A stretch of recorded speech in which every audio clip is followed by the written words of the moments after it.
mask. Red with rainbows. Many beautiful colors are we. Is there a song? Okay. President Paoli, I see that we are live God.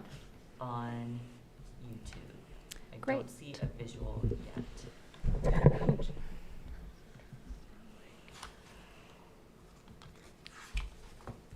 Should we go for it?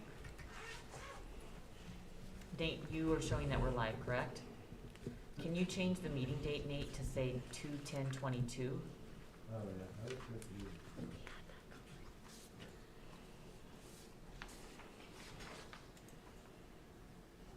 Okay. Okay, we're live. Okay, I'd like to call open session to order at 6:03. And we do have a few items to report out from closed. We have board took action to non-reelect one teacher, and the vote was unanimous. And we also took action to approve resolution number 2201, which was it is entitled Resolution of Non-Reelection of Temporary Certificated Employees. And that was also a unanimous vote. And next, we would like to approve the agenda. Are there any changes? The only thing that, we're gonna have Dr. Miller come in and talk. And so I'm not sure if you wanna move any of the, like the COVID protocols a little bit sooner. I told him that we would probably get to action items around 10. Around 10? I mean, sorry, around 7, sorry, around 7. Okay. I was looking at 10.2, that's where the 10 came from.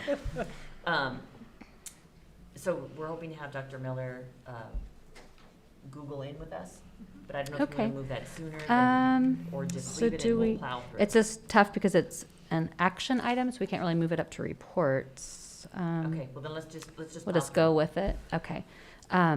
So may I have a motion to approve the agenda? I'll make a motion. I'll second. So Scott and Mary will second. All in favor?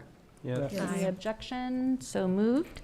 And I'd like to share our vision and mission at this time. Every student receives engaging and challenging learning experiences to reach their greatest potential and thrive in a diverse global society. And mission is to deliver exceptional, engaging, equitable, and collaborative learning opportunities for all students. And I'll read before our public comment non-agenda items that we do have a couple of in-person in present with us, and so those individuals can make a public comment. For both, well, closed session's already been, that's already passed, but regular session during public comment and or time, they are under consideration by completing the speaker form provided on the table at the entrance and submitting to Renee Holes, the administrative assistant. Public comments are limited to 3 minutes per individual. Speakers will be chosen in random order. Each person may only speak once per agenda topic and is required to address the board from the podium. Public comment cannot be acted upon or discussed by the board unless placed on an agenda at a subsequent meeting in accordance with the Brown Act. The board may request staff to respond orally at the meeting or in writing at a future time. A total of 20 minutes public comment per topic will be allowed. And if you require translation services, please contact Renee at the district office 72 hours in advance by phone or email. And the meeting, I believe, is videoed tonight and broadcasted on Fort Bragg Unified School District YouTube channel. Last month, we had a little bit of a technical glitch, and there was a recording that was now that is posted on our YouTube, but hoping we're live right now. And given that we're live, we also will allow visual public disclosure. So if members of the public wish to address the board during the board meeting, they are asked to please submit prior to the start of the meeting by emailing boardmeeting@fbusd.us. Staff will make all attempts to share and record any submissions received prior to or during the board meeting. However, depending on timing, late submissions may be provided to the board after the conclusion of the meeting. So do we have any public comment in person this evening for non-agenda items? Okay, seeing none, do we have any virtual public comments?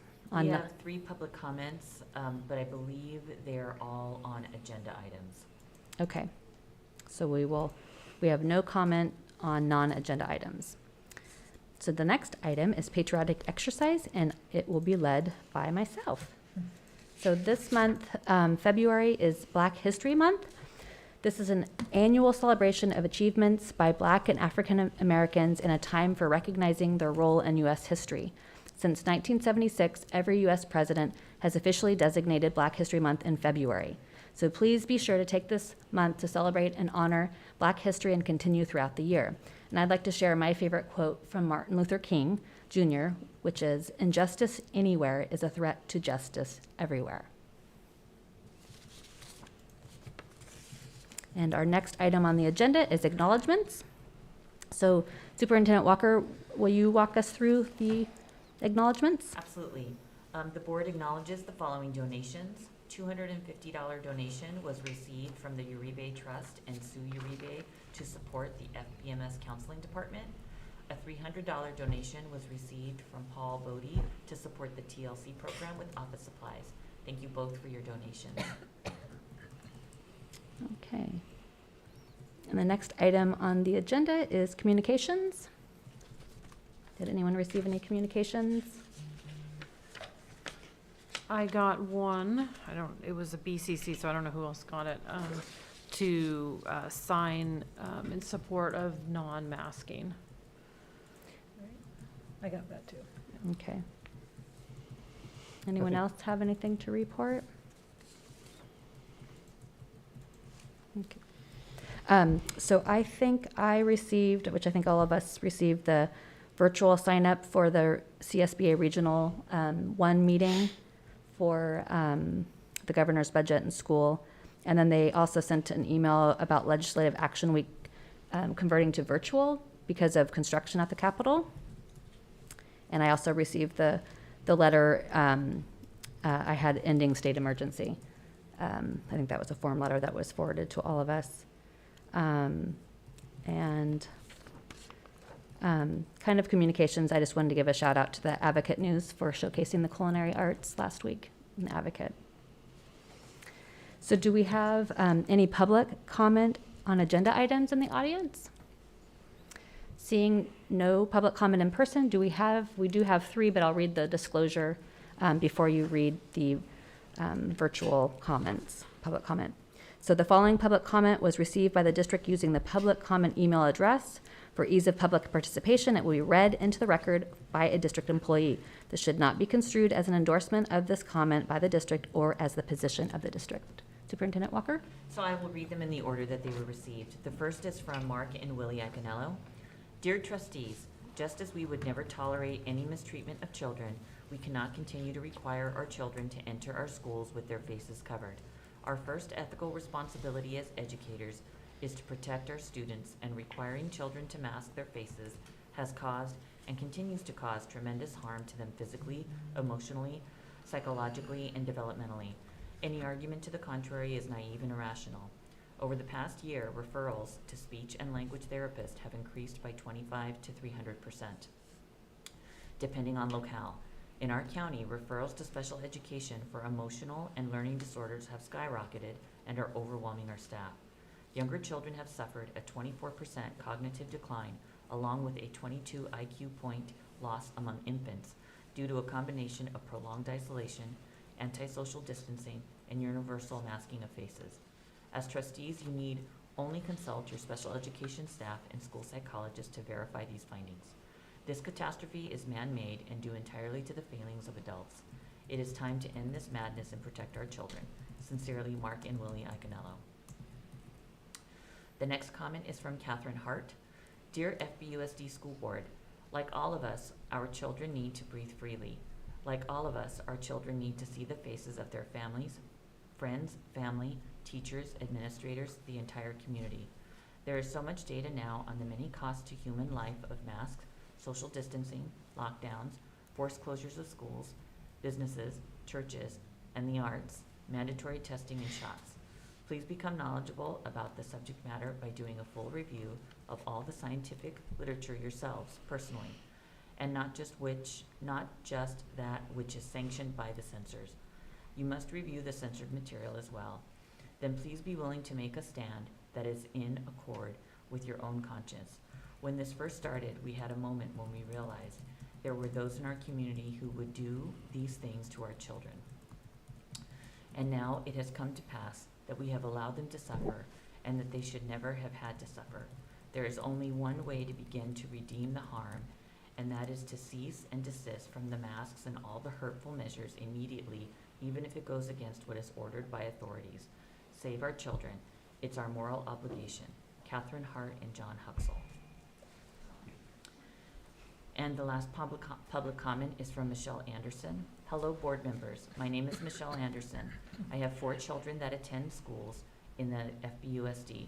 2 of my 4 children have been moved to independent study because they had been getting headaches weekly and struggled with wearing masks, no matter how many different masks we have tried.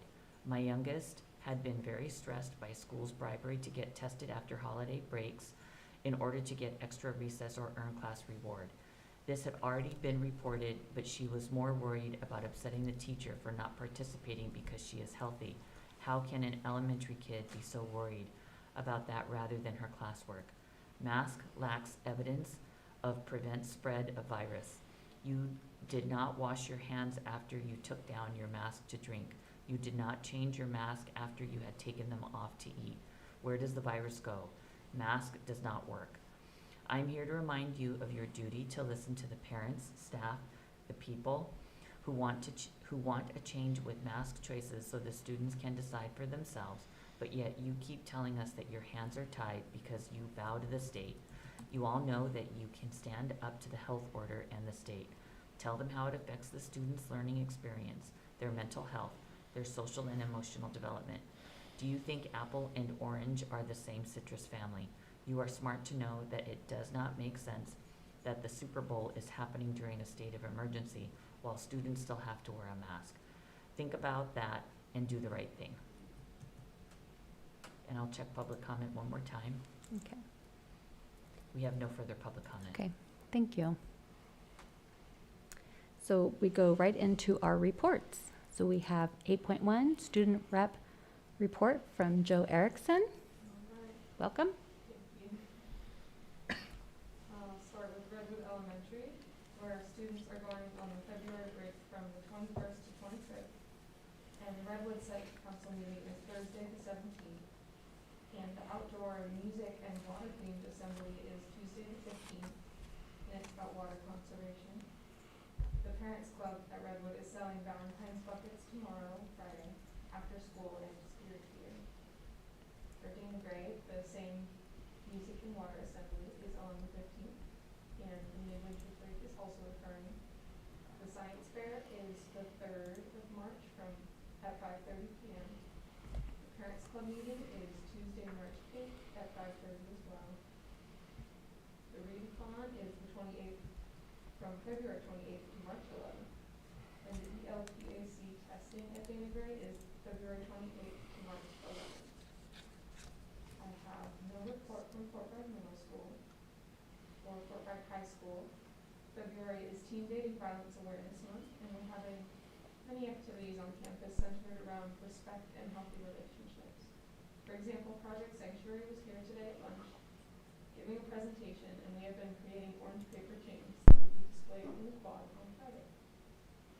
And tonight is Freshman Information Night in the gym. February 14th week is FFA week. The end of the grading period is February 18th, and spring sports started this week.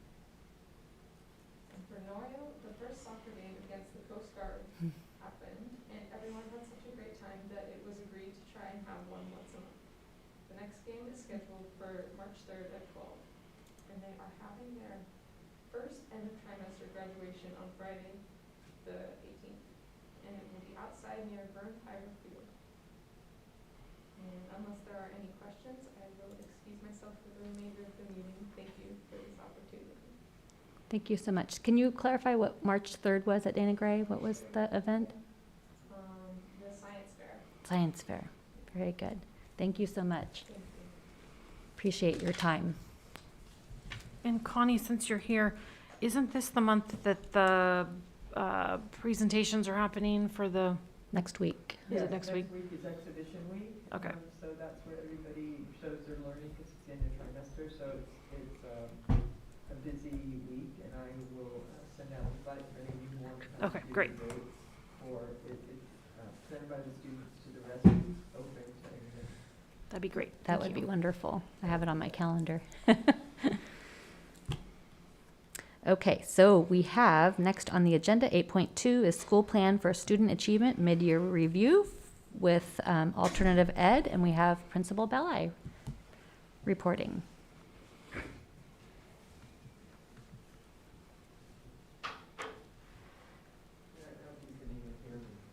I don't know if I can hear myself. So I'm here to report on our my SIPSA and where I'm at right now. So our first Lcap goal was increase college and career readiness, and our school goal was to decrease chronic absenteeism by 3%. This is always a work in progress. I can tell you that 50% of Noyo and Shelter Cove students, are attending 70% and above.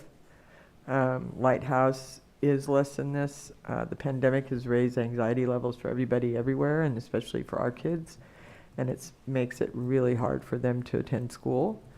But we are having better communication with parents about attendance and also about their kids in general, because parents are attending the exhibitions for their students that happen, and the teachers are in contact with the parents every week in either by email or phone or text even.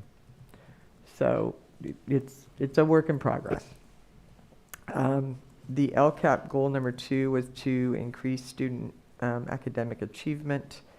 Our goal was for the number of students earning 15 credits per quarter to increase by 5%. When I wrote this last year, we were still doing quarters. We're now in a trimester system, and it gives our students, longer to work on their learning plan projects that they present at the end of the trimester. And that has been working well. Right now, 70% of our kids have earned actually more than 15 credits in the per trimester. We are also trying to do a competency-based grading system, and so the kids have competencies they have to follow, and those we keep a credit system too, but we tell the kids it's all competency-based. And so we are also now we're part of a pilot program to get competency-based transcripts accepted by California university and colleges. And it's something that they started in Melbourne at a big picture school. And so we are able to use their information, and one of our teachers is meeting every week with a group of people to develop across the board competencies and grading. And then the founder of Big Picture Learning is working on getting funding and also talking to university and colleges. Washington State does it with their Big Picture schools, and they're accepted at universities across this country. So that's our credits. The last one is school culture, and we wanted to decrease the number of suspensions and discipline-related offenses by 3%. We do restorative practices, and that has been an amazing help with most discipline issues. The kids know that they have to meet, and a lot of them do it on their own. We don't have to even tell them to. There are some issues that have come up that we don't have any control over whether we suspend them or not. So I can't say it has decreased at this point. We've had some fights, some weapons, some drugs on campus, and but we are working toward fixing those things, and things have calmed down more than they were at the beginning of the year when we had some of that stuff. But restorative practices has saved us from doing most of the discipline. And those are my goals. That's my report. Any questions? Anyone have any questions for Connie Belli? Thank you for including that parents seem to have more connection with staff, and the big picture learning seems to maybe be the little connection to that, which is wonderful Yeah, I would say it is. It's a big part of it. We have parents that are to really be invited. embracing it, and you know, we have some kids that are doing some amazing things, and their parents are really. It's the first time some of the parents have seen good things, you know, and success from their students in school.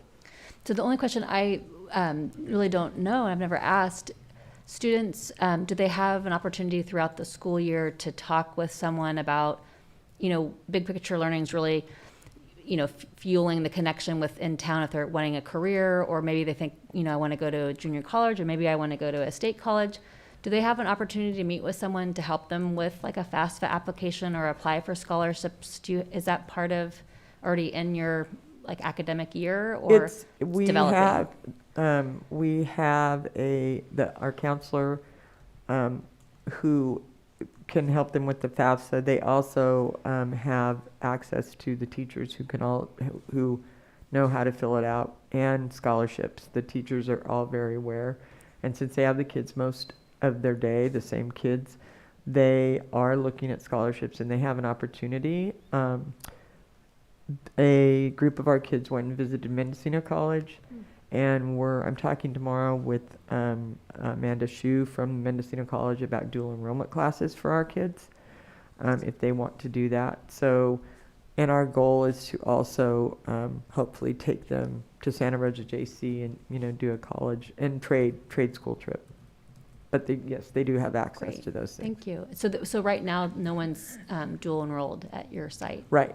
Okay, that's going to be very exciting. Yes. Yeah, it It's a is. great- It's yeah, I'm excited Great to step. find out more about it and be part of it for our kids. Thank you so much. You're welcome. If no one else has any questions, we will let Connie Belli return to her seat, or she's free from me to leave if she has other things to do. Am I free I to? I don't think this is your month, is it? Is it what? Is this your month? No, that's not my. No, it's not my month. Thank you. Nice to see you. Thank Administrators take turns. Carolyn Carini was supposed to be here, but she's ill, so that's why Okay. you're flying solo, Lundy. Okay. Thank you. Yeah, I don't want to override any orders or requests. So the next item on our agenda is Superintendent Report, which is quite lengthy. So we probably could shuffle a few of these around if, I didn't know if construction update was from Is you. Dawn I think he was gonna try, but he's at Mendo's meeting too, so they always overlap, so, we can go ahead, there's not a whole lot since we met kind of late last month to go over. The plan is to be prepared on February 22nd to get all of the fencing up, all of the equipment in while kids are not there, so that they can start actual work. They're still working on trying to beat up some subcontractors on bids and trying to get some other people to actually submit some bids, because everybody's just overly busy. So they are doing their best to work on people that way. And I don't think there was a whole lot else that came out of Wednesday's meeting. But I think Dawn is going to try to pop in if you have any specific questions. There just wasn't that much since the last time we met to really go over, so. Because I think the item I was looking at is an action item, so that's something we could ask him about as well under that, or not necessarily, Right, that's basically what the first phase will look like. permitting them to go ahead and get started is what that's all about. And it does, I didn't actually look at the Yeah, sorry. document here, but Does anyone have any questions that we can highlight now, and when he does pop in, can answer for the construction update under the report? One of the reasons why we want Dawn here every month is to just, seriously, here's what's happening next. And the big one for us is the start at Redwood. We're thrilled that they're going to be able to do the fencing and some of the big stuff while the kids are not in school. You can imagine when they were demolishing the buildings and Lenny can tell you all the happy joys that happened with the neighbor years earlier. So that's really what we want you and the public to know, is that Redwood is going to begin. What was exciting to me in the last meetings that we held with QK and Don was the timeline. They are really hoping that the new preschool, the 2 new preschool classrooms, are going to be done in December, so that over the winter break, we can move in and they can start in January. Wow. So that's to me is what is exciting. And then they actually believe, are they going to be running starting Noyo while Redwood is getting underway? I think Redwood should be well underway before they are able to start Noyo. And they were thinking they were gonna start Noyo like after Labor Day? Yeah, in the Potentially. fall. So there could be lots of construction happening at the same time. So just to give all of you an update on that piece. And with Dawn coming every month, or at least giving us a brief report, it gives us an idea of what to expect. So. And the action item is basically approving them to go ahead and start the site work that we're talking about, putting up the fences, starting to move some dirt around, getting the site prepared for the rest of it. And those numbers were collaboratively prepared, or that was presented from Dawn Alameda Well, he works with FRC to get those numbers? to get obtain those numbers. Okay, And the 'cause I ones that just- are on here are just for the site work. Okay. They don't have any of the other subcontractors. Just if anyone wanted to ask him about that, that's why I was thinking it was all, anyway, just want to make sure people. No, he goes over everything with Yep. them and looks to see if they look reasonable, if what they're doing makes sense. And I have to say, the conversations we've had with FRC have been very good. They've been very forthcoming about, looking at a bid and saying, yeah, we think that's a little high. We're going to see if we can find somebody to go a little lower on that, or try to talk them down. And also telling us when we're looking at line items, we've got this in there, it's something we may need to do, we want to make sure you're prepared for it, but there's a possibility we won't have to do it. So they're not on this one in particular, but some of the other things we've looked at, they've really been very good about going over the details of the paperwork and so that we understand what they're doing and why they're doing it, so. Okay. Any questions from the board before we move on to the next item? So we have investment report. Okay, so this is a quarterly investment report from the county. They produce these reports that talk about the status of the investments they have. And as you can see on the second and third pages, they go through each type of investment and whether or not it complies with their own requirements as far as the type and risk that are involved. And this one you just present to us on an annual basis? It's actually quarterly they produce Okay. it. I think we forgot last quarter. Okay. But things don't change much in this, so I wasn't really Maybe worried in about it, but, January. I think January took a dive. yeah, Maybe not with so- the way they fund these.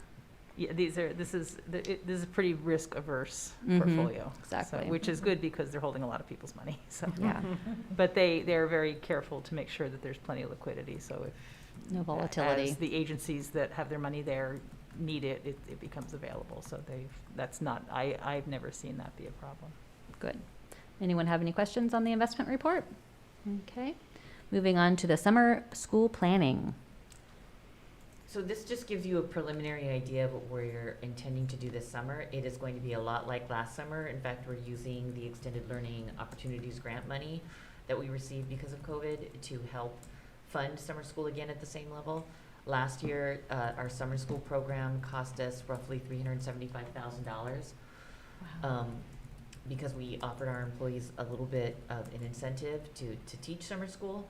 And then we had more teachers than we ever had. So the good news is we're going to try and model that again. The goal will be to offer enrichment classes, some intervention for reading like we did. And it really depends on the staff that we get on what we can offer. So we are going to be opening up applications for summer school for teachers to apply. So we know what we have and we can begin to build a catalog. Once we have that catalog, we will get that out to parents and then we'll start accepting summer school registration. It's gonna be a little different this year. Last year, we allowed our staff to, teach 10 days, teach 20 days. It was too confusing for moms and dads. They thought their kids were enrolled for the full 20 days instead of the 10. So we're only gonna offer 20-day summer school opportunities, but if staff only wanna teach 10, we're gonna let them buddy up with someone to make sure that it's covered the whole time for the families, but we don't wanna tell staff they have to be there for 20 days. So I'm hoping they can get creative on their own. And then again, the goal is going to be to offer enrichment, credit recovery, what else do we have on here? Special education classes, intervention classes, accelerated classes. So we're excited to be able to do that again. We'll have more information, like I said, for parents, probably sometime in April. Yeah, thank you. Exciting.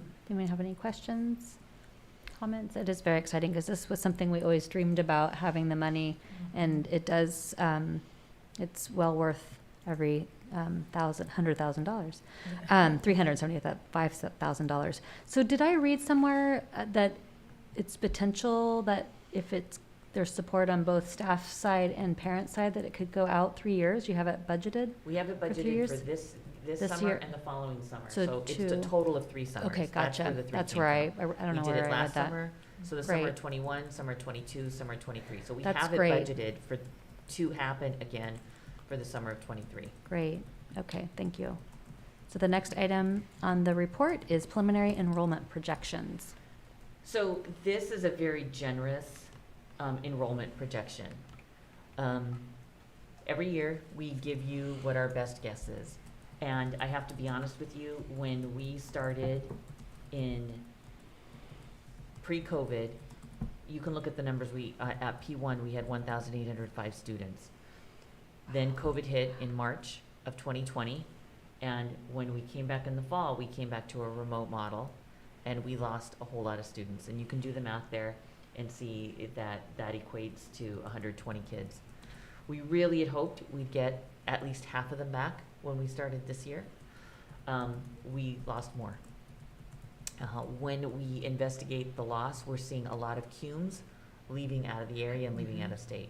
So I don't expect at this point to get much of the 140, some children gone. The projection for next year looks a little bit more because we're anticipating that we're going to get a larger enrollment because TK is expanding. We are in a quandary with TK, and I'm just gonna give you a little preliminary warning now. I will give you a full proposal for TK in March. We have a facility issue at Redwood. We cannot offer a full day TK because we don't have the classroom space. We can't even offer a 4-hour program at TK because we don't have the classroom space. If we offer a 4-hour program of TK, it means that we have to have one classroom for the whole day earmarked. In order for us, because we're under construction, you'll see this in my proposal next month, but I'm just giving you a warning so that folks don't freak out. We're looking at the minimum numbers for TK so that we can have a morning and an afternoon session.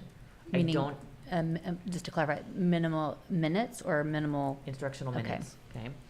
So for right now, the projection of TK being 45, we'll have to see what we get. If we get more, great. If we get less, we'll deal with it. The kindergarten numbers for next year are a big, big guess. We have 107 kindergartners right now. We know that many of our families with young children have moved out of the area. We are starting the preliminary phone calls with our local preschools and our local daycares. We haven't even, I anticipate right now, just from talking to some of our local directors, I don't even think we have 100 in our preschools and our local childcares. Kindergarten always comes out of the woodwork. Lindy and I sit together and we do the let's make a guess game of how many kids are going to be here. I feel comfortable when you look at the numbers from P1 in 1920 and P1 in 2021 and 2022. I'm comfortable with guessing that we're going to have 120. I really don't think we're going to have more than that, to be quite honest with you. So these numbers are generous.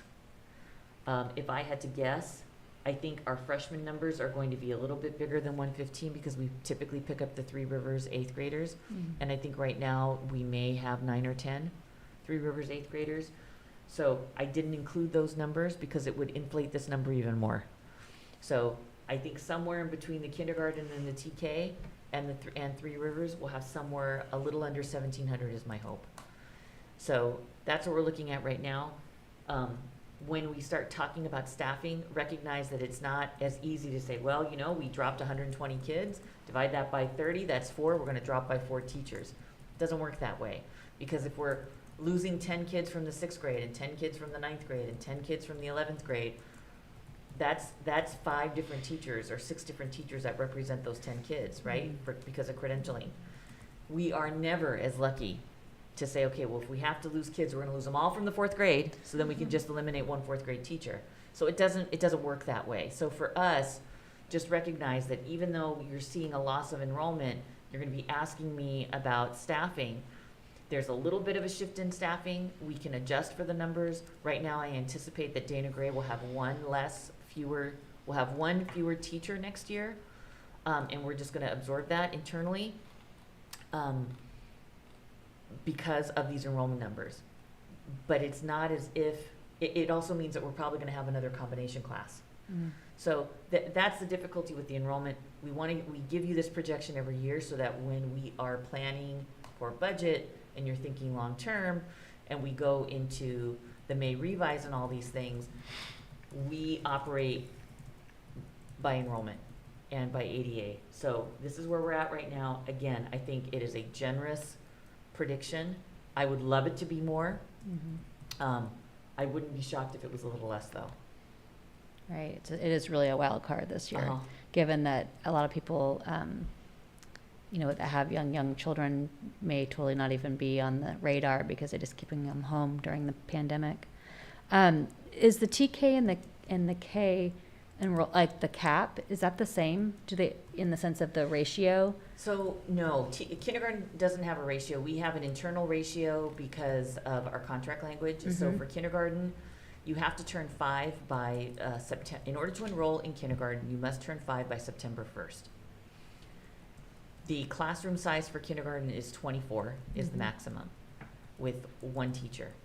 We have aides that we hire, and we try and push as many of our aides into the kindergarten morning, because we know that the kiddos are coming to us, the majority of them, without much school experience. So we try and have more adults in our kindergarten classrooms in the morning. Next year, when we go into TK, there is a ratio for student to adult. And so we're going to be, like I said, I'll give you all this next month, you'll hear it again. So there is a TK ratio that we will have to maintain. Okay. These TK numbers, I think, are going to stay low, only because we aren't going to be able to offer a fully robust program. And I don't know if that's going to have parents say, I don't want to do it.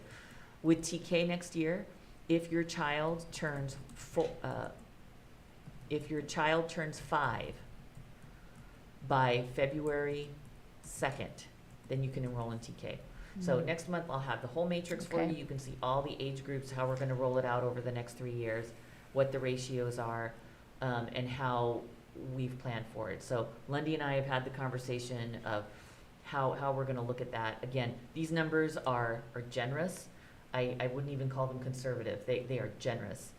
And our hope is that we come somewhere close to this. Okay.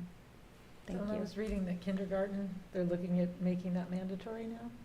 So that's the next thing. So Oh. kindergarten is not mandatory, Right. first Right. grade is mandatory. Students have to be enrolled in school by the time they turn 6 years old. So if you're a mama and your baby turns 6 in February, you really could keep your baby out of school until your child turns 6. That's the caveat right now. They have to be enrolled by the time they're 6 years old. Or we start SARBing and we go that route. But kindergarten has never been mandatory. It's been an optional grade. So now the talk is, with the expansion of TK, the legislature is having the conversation, well, let's make kindergarten mandatory. So, we'll see how that rolls out. I've just always wondered how many people actually keep their kids home for kindergarten. For instead of us, I getting- don't think there's that Not many. many. Do you think so, Lindy? I don't think there's that many, though I believe it increased a bit last year when we were remote. Right. So we have a number of first graders for whom this is their first school experience. Wow. and it's bumpy, Right, Yeah. sure. That's a lot. yeah. Any other questions before we move on to the next report? Okay. We have the CIF NCS report, which I believe looks like So- Superintendent Walker is going to provide. Yeah, so Bruce gave me a quick update. Spring sports started this week, and they're going to be restructuring some of the divisions. I think it came into the report this week, so I don't know if you were able to read it or not. It's a pretty standard CIF and CS report. There's nothing new or earth-shattering with it. We did want to tell all of you that with spring sports startings, we are thrilled that there are no indoor sports. Yeah. Yay. And we're still testing athletes twice a week just to keep families, for them to know that we're trying to keep everybody safe. The kids are really good about it. I watched it at the middle school. They all come in and they scrape their nose and and then they move on. So, do you have any questions for me on this? The only thing I observed, which has been great, the reffing really is improving, and we really don't have a huge problem in our district. But I always complain, Bruce is not here to hear, but when you go to a different gym, it's like a whole new rule book Yeah. and the demeanor. And so this year, I just noticed I guess our site and then a few others. Now there's 3 refs, but if you have 3 untrained refs, it doesn't help the situation. So I don't know if that came from like a local grassroots comment, but I'd rather have that money, that third person, for training. Like, I mean, we've got a couple of exceptional in our district that the demeanor is right. They're consistent, even if they're consistently wrong. Like, there's no over the back call anymore. But if you were to keep doing that, at least be consistent. And there's some great. I just feel like that money, if there is this, extra to have a third ref, should really be global training. Anyone that goes into our gym should be applying the same rules. But that's my only comment with the reffing. I will share that with Mr. Yeah. Triplett. Any other questions before we move on to the next report? Which is the National Future Farmers of America Update, FFA. So it's FFA week, and part of the goal with the board meetings is to always make sure that we're reminded that we are a student-centered organization. That's why we're here. So Megan Tunzi, bless her soul, gave us a lovely report, and then she sent us pictures. And, everybody skips the reading and goes right to the pictures, which is fantastic. So you see a lot of great stuff. And yes, the kids are unmasked. That's because they're outdoors. So, and then we had a reserve supreme champion. That was kind of cool. So there was lots of good things happening. We wanted to really honor the good work that the kids are doing, and just a bravo to our 3 ag teachers. We went from an ag department of 1 to an ag department of 3. And having the presence at the middle school is making a big difference, I think. And then having a full-time second teacher here to do welding and ag mechanics and ag wood, I think is also a good partner. So we're excited about what's happening in the ag department here at Fort Bragg Unified. So thank you to Becca Duran, Nicholas Dudley, and to Megan Tunzi. And I love how the turkey smiled for that picture. Mr. Jacob Welter, that's awesome. So they really do provide an abundant amount of hours of keeping the kids in order and all the hands-on. And just, I think it's so important, especially during the pandemic. That was the time that kids could actually take care of their animals and still have this engagement and connection with school. So I think it really has kept the group of kids that are involved balanced. So I really appreciate everyone's time. Does anyone have any questions or comments? Incredibly successful program. I was just going to say, yeah, Megan has done an amazing job. These kids have learned so much responsibility, and they know how to present themselves and speak to adults, and it's pretty great.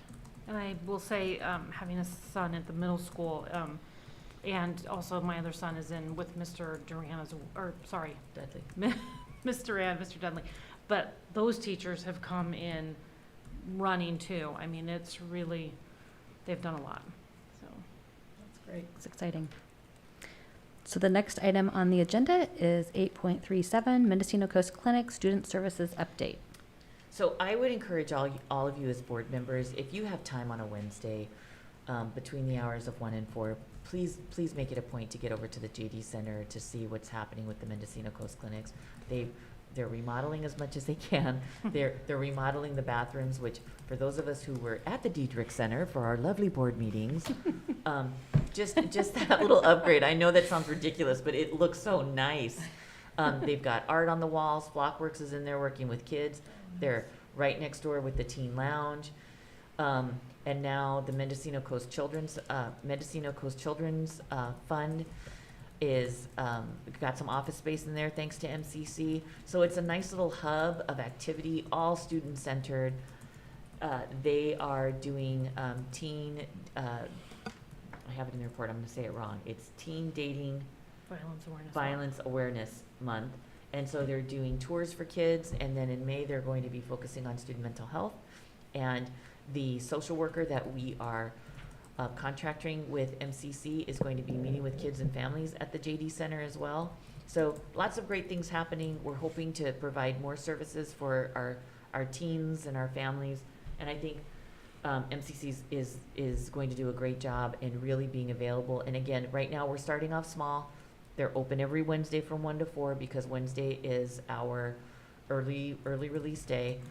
And then the goal is to open up a little bit more to get some nurse practitioners out there and offer some healthcare. And then as we move forward, the ultimate goal is to have healthcare out there 3 to 5 days a week and have dental services at least 2 days a week, in addition to Blue Door every day. So we're going to grow and keep expanding. I think this is huge for the kids in our community, especially at this time. And then we're really excited also about the social worker, the addition of the social worker. So it's been a slow start, but now that we're moving, it's coming together. So we're very excited. So thank you, MCC. Anyone have any questions? Yeah, thank you very much for starting that. I guess the pandemic pushed the relationships closer, and I think it's actually good for the community to have kids able to access services by foot. Most of them, or maybe drive, but kind of break it out instead of they're all landed on South Street. And I did go through on the soft opening, so it'd be nice to go back and visit and see how they freshened up different areas. It looks great. Yeah, that's exciting. And are they going to have a grand opening? I went to the. So they were going to have a grand opening. We had planned it for January 12th. Oh. And that Omicron. was not a good time. No. So Omicron kind of pushed that aside, and so they kept it soft, but they didn't want to stop the services from happening in order to do a grand opening. So what we're talking about is sometime in the spring, once we're through this major hump, to kick it off with either Mental Health Awareness Month, Student Mental Health Awareness Month in May, to do it sometime after spring break potentially, and that's when the spring sports are settling down anyway. So kids will be around a little bit more. So that's what we're looking at. Yeah. The good news is the high school's been fantastic. They're taking kids over there for tours. So Great. teachers are, like the biology teachers were taking kids over, and the freshman seminar teacher was taking her classes over. Anchor Academy took kids over. So the kids know that they're there. And then I know that Connie's going to be taking Alt-Ed over as well. So That's great. Yeah, it's a good system. I think it's a great location, and I think it's exactly what that building needed. yeah, thank you. So our next item on the agenda is 8.4, and I failed to ask if there's any public comment on all the other I've been items. checking. Okay, thank you. There's no new public comment. Okay, just making sure. So we have the Lcap mid-year supplement and planning update. Okay, as state accountability reports go, this one was mercifully short. And it didn't have a whole lot of requirements. It was basically a check-in because after everybody's budgets were done, they came out with the extra band of funding, concentration funding for districts whose unduplicated count was over 80%, or I forget what the percentage was, but we received a little bit of a bump in our supplemental concentration money because of that. And because that money is supposed to go through a process which culminates in the Lcap every June, they wanted everybody to go back and say, okay, you got this extra little band, what are you going to do with it? And they also wanted a kind of a check-in on what we're doing with some of the American Rescue Plan money. So that's basically what this document is doing. And we have talked about this before, where this extra band of supplemental concentration money we are hoping to, and actually talk to the county about this, have, use our COVID relief money to find out which intervention programs are working well, which mental health interventions are working well, which academic supports are working well. And then once we get to the end of the COVID money, take a hard look at all of those things and say, okay, what of those things are working? And then use this extra band that we're squirreling away until that's gone to fund those. And that's basically what we explained in here, that what we're going to do with that. And then we just put in a little update about, we're continuing with the plan that we had for the ARP money, the window replacements, the outdoor covered eating classroom type space that's gonna be at every site. And then we purchased the subscriptions we talked about. We have a 3-year subscription with Edgenuity, with paper, and those are designed to not only help students catch up if they need to, but also gives them resources to kind of support them through things even if they are at grade level, so that they can continue to stay where they are. So that's in a nutshell pretty much everything it said in here. It's like I said, for a state report, it wasn't terribly in-depth. And there weren't any changes to what we had proposed to do. Okay. Anyone have any questions for Wendy?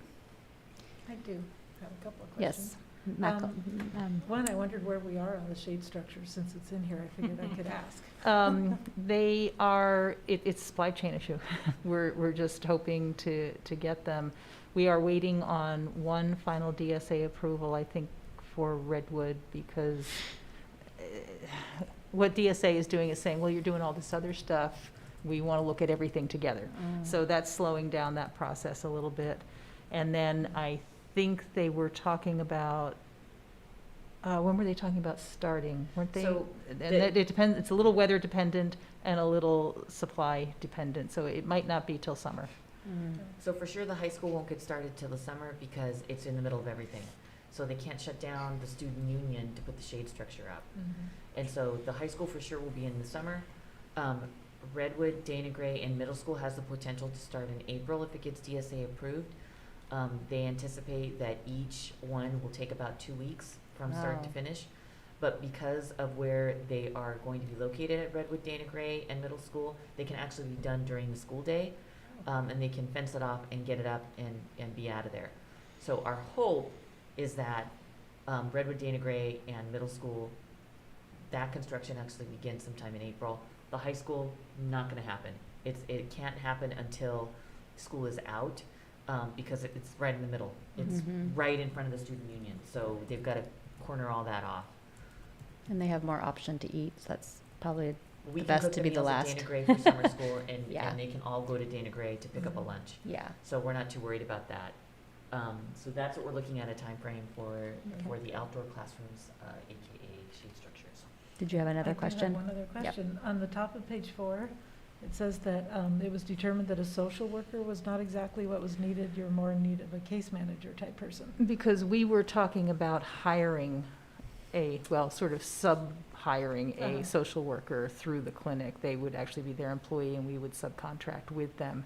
And in our discussions with them, based on the things we saw as needs, it seemed like a caseworker, somebody to kind of collect the information and steer people to different directions, perhaps to a social worker, depending on what their needs were, was more appropriate for us. But as it's turned out, the clinic has the social worker now. Since then, this has all changed. okay. So now they are located at the JD Center and kind of serving that role, but we're not actually housing a separate person per se, just for And- our. It's a little tricky because MCC is determining if our kids, if our families need that. If they don't need that, then they're steering them into a different direction. So the social worker will be available, may not always get billed that way. And so we have the money allocated for that service, but it might be that families get directed towards towards other behavior mental health within MCC. And if MCC can work with those families and actually work with them through Medi-Cal or their private insurance, and it doesn't come off us. So it's a little trickier to try and figure out how to navigate our families to the most appropriate service that they need. Okay, thanks. Okay. Anyone else have a question or comment? Thank you. All of it was not new information, like you said, and transparent, and hopefully families will read this as well, because I think there are some, for paper, underutilized. So I'm hoping that increases, and I know there's always a short on time for learning curve for everyone, but hopefully that'll improve. The next item on the agenda is 8.5, California School Employee Association report. So in this section, what I should have done, and I did not, so I apologize, is the CSEA submitted their sunshine letter for negotiations. And so when we create the minutes, can we put the letter in this section? Of course. And then, Okay. so there's no one here from CSEA because Okay. they did give us our sunshine letter. You did receive a copy of that in closed session. And then the same holds true for Fort Bragg District Teachers Association. They also submitted their sunshine letter for negotiations.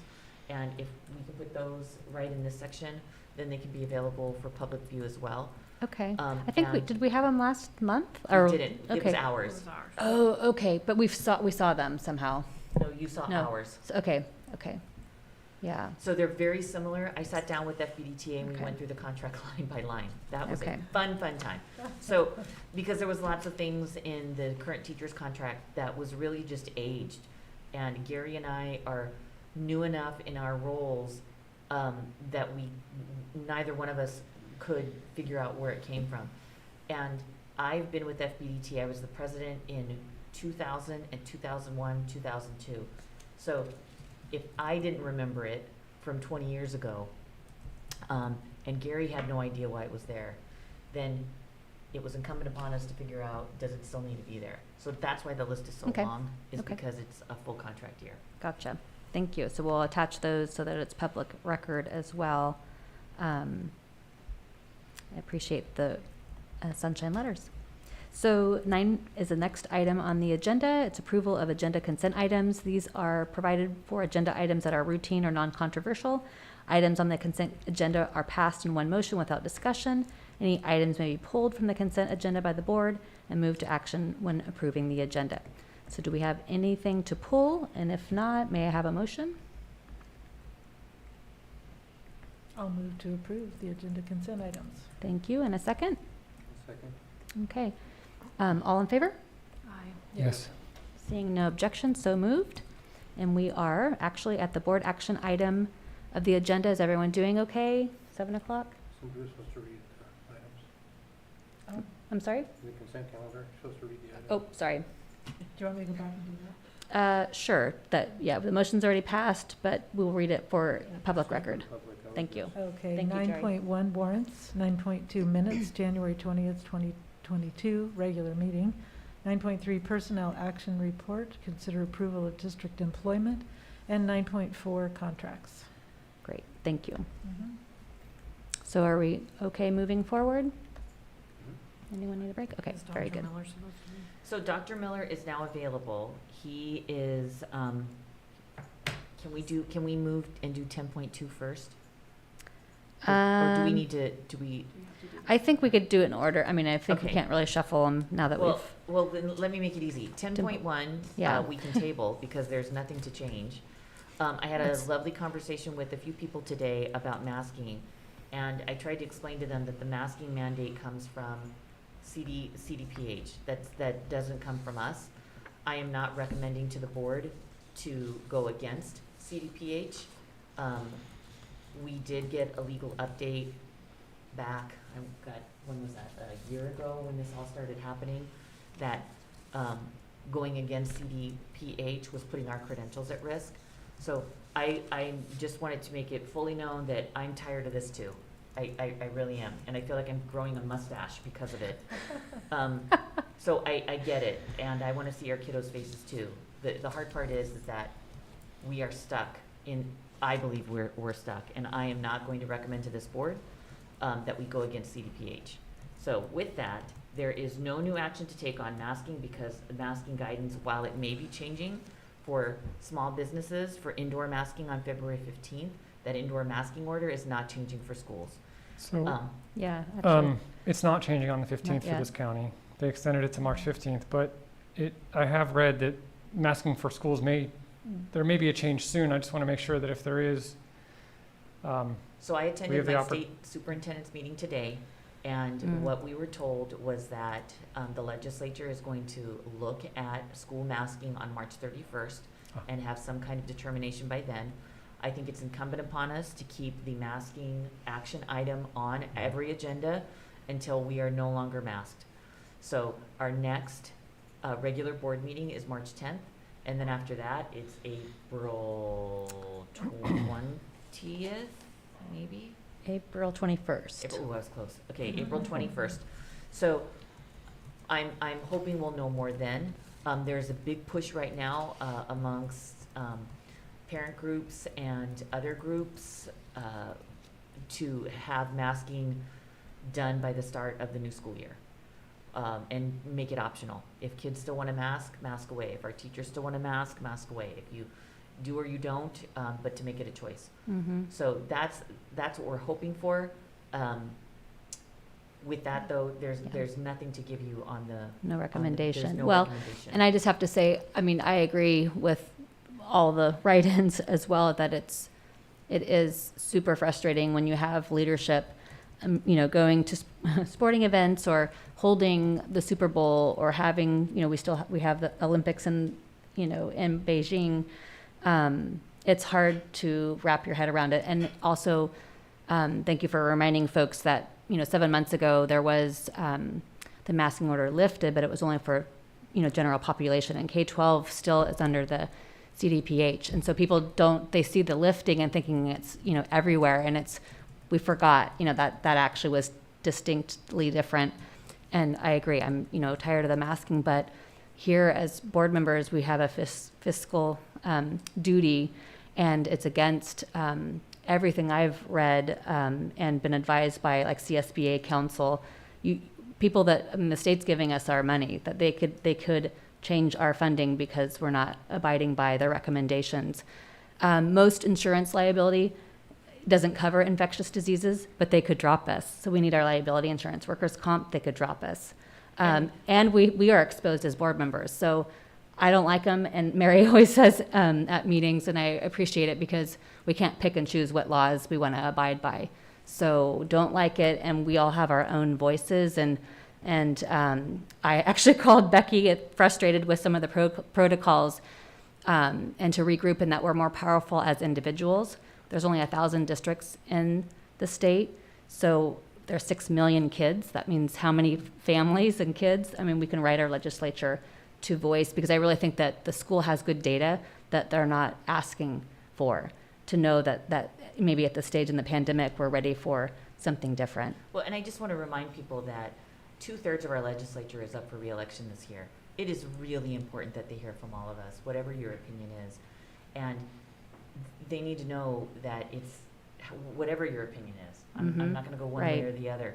But I think it's important. I know that I've spoken to Senator McGuire. I've reached out to Assemblymember Wood. I've written letters to Tony Thurmond, to Governor Newsom. So we just need to continue on that vein.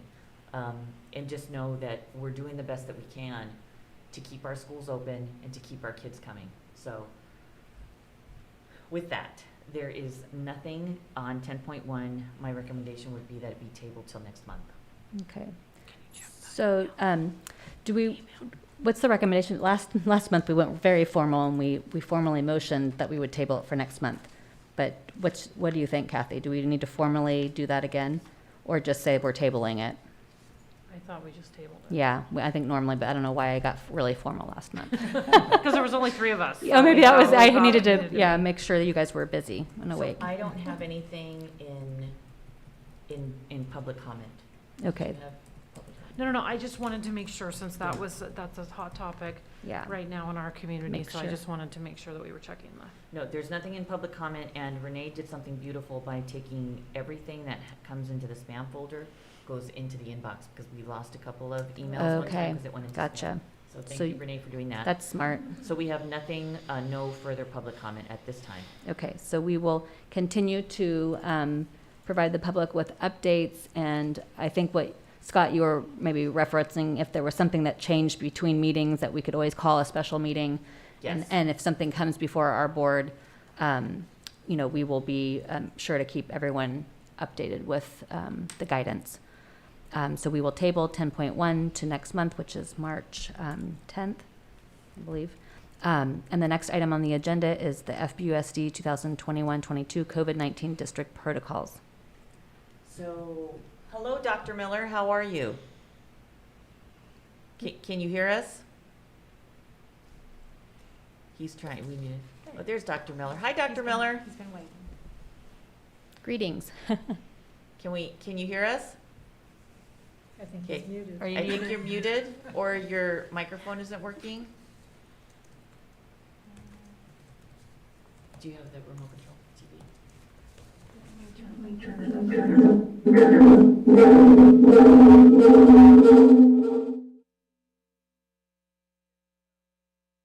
Good evening. Dr. Miller, can you hear us? Okay, you can hear us, but we can't hear you, so we're gonna work on that. Okay, can you mute? I'm gonna mute myself here, yeah. We'll get it figured out.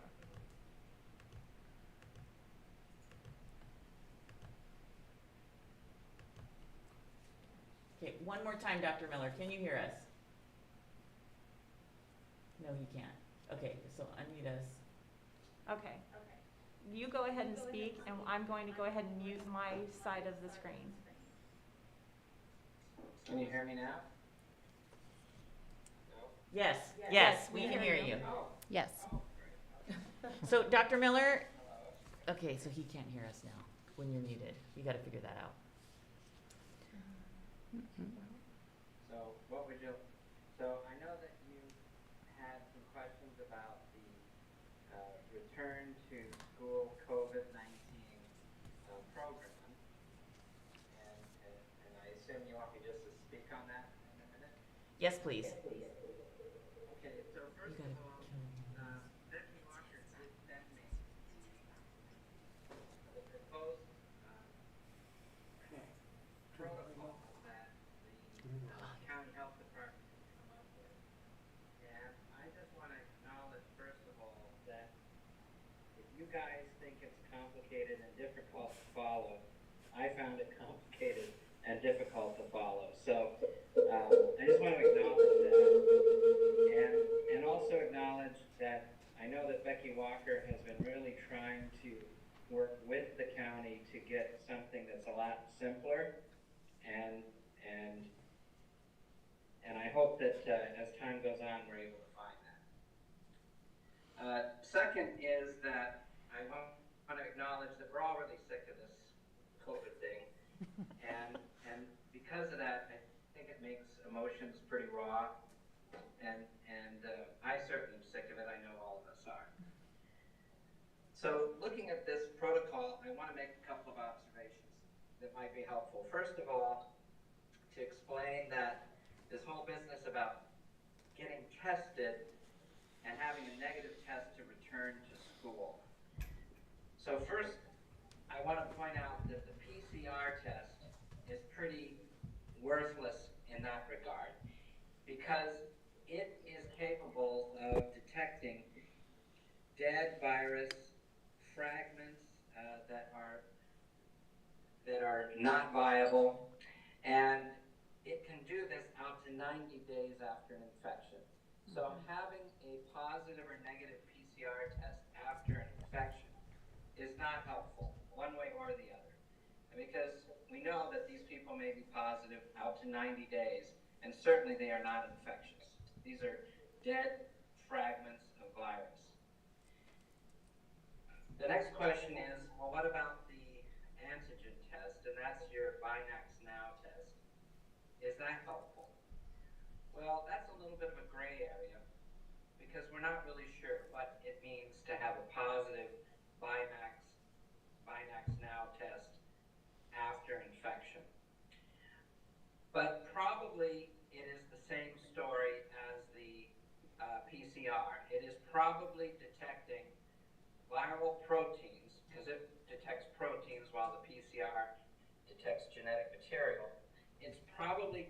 detecting residual viral protein that may not in fact be actually assembled viruses.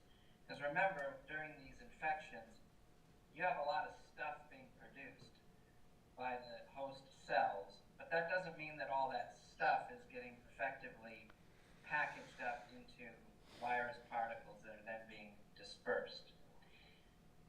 We know that COVID is a coronavirus that causes an infection. The way it does it is the same as the way other coronaviruses cause the common cold. Now, obviously, COVID is not the common cold, but the way it's transmitted, the way it behaves is the same.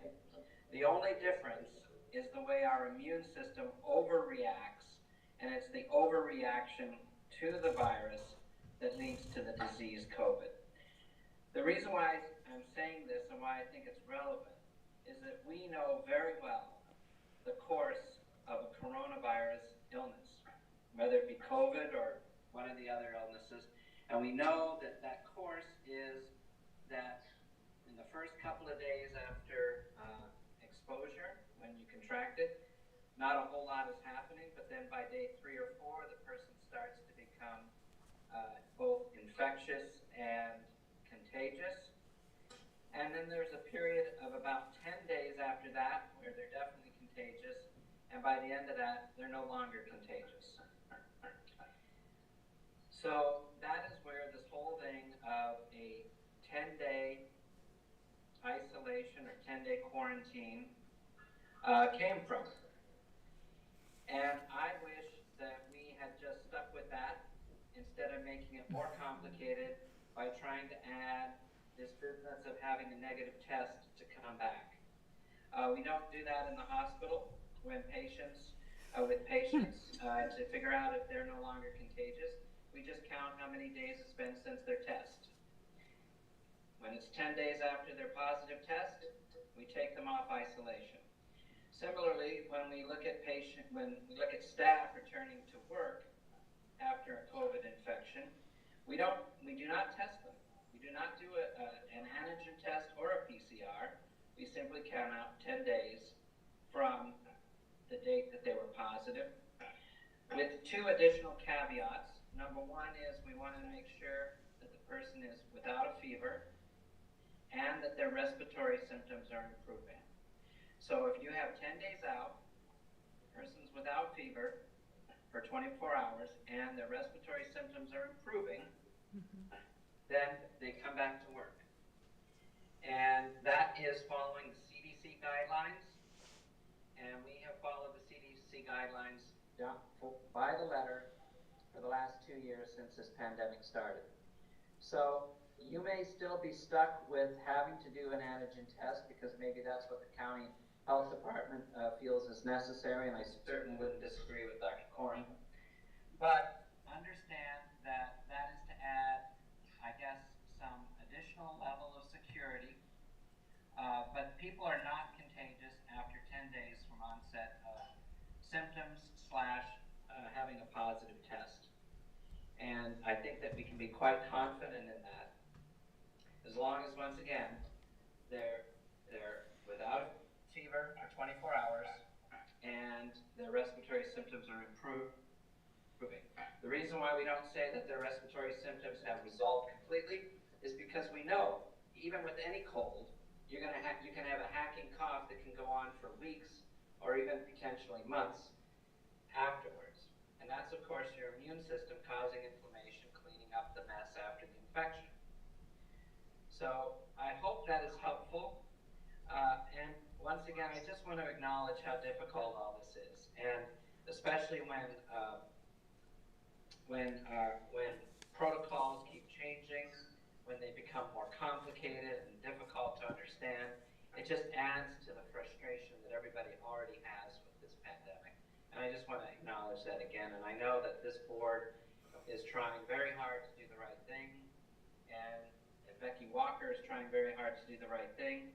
And no matter what you do, people are going to be out in the community second guessing you. You could go to one extreme or the other, and people are going to second guess you. But I think the best thing is to stick with the science as best you can. And anyway, I hope that's, my comments are helpful. Thank you, Dr. Miller. Oh, gosh.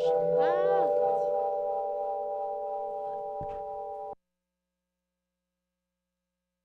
So I don't know if you can hear our questions.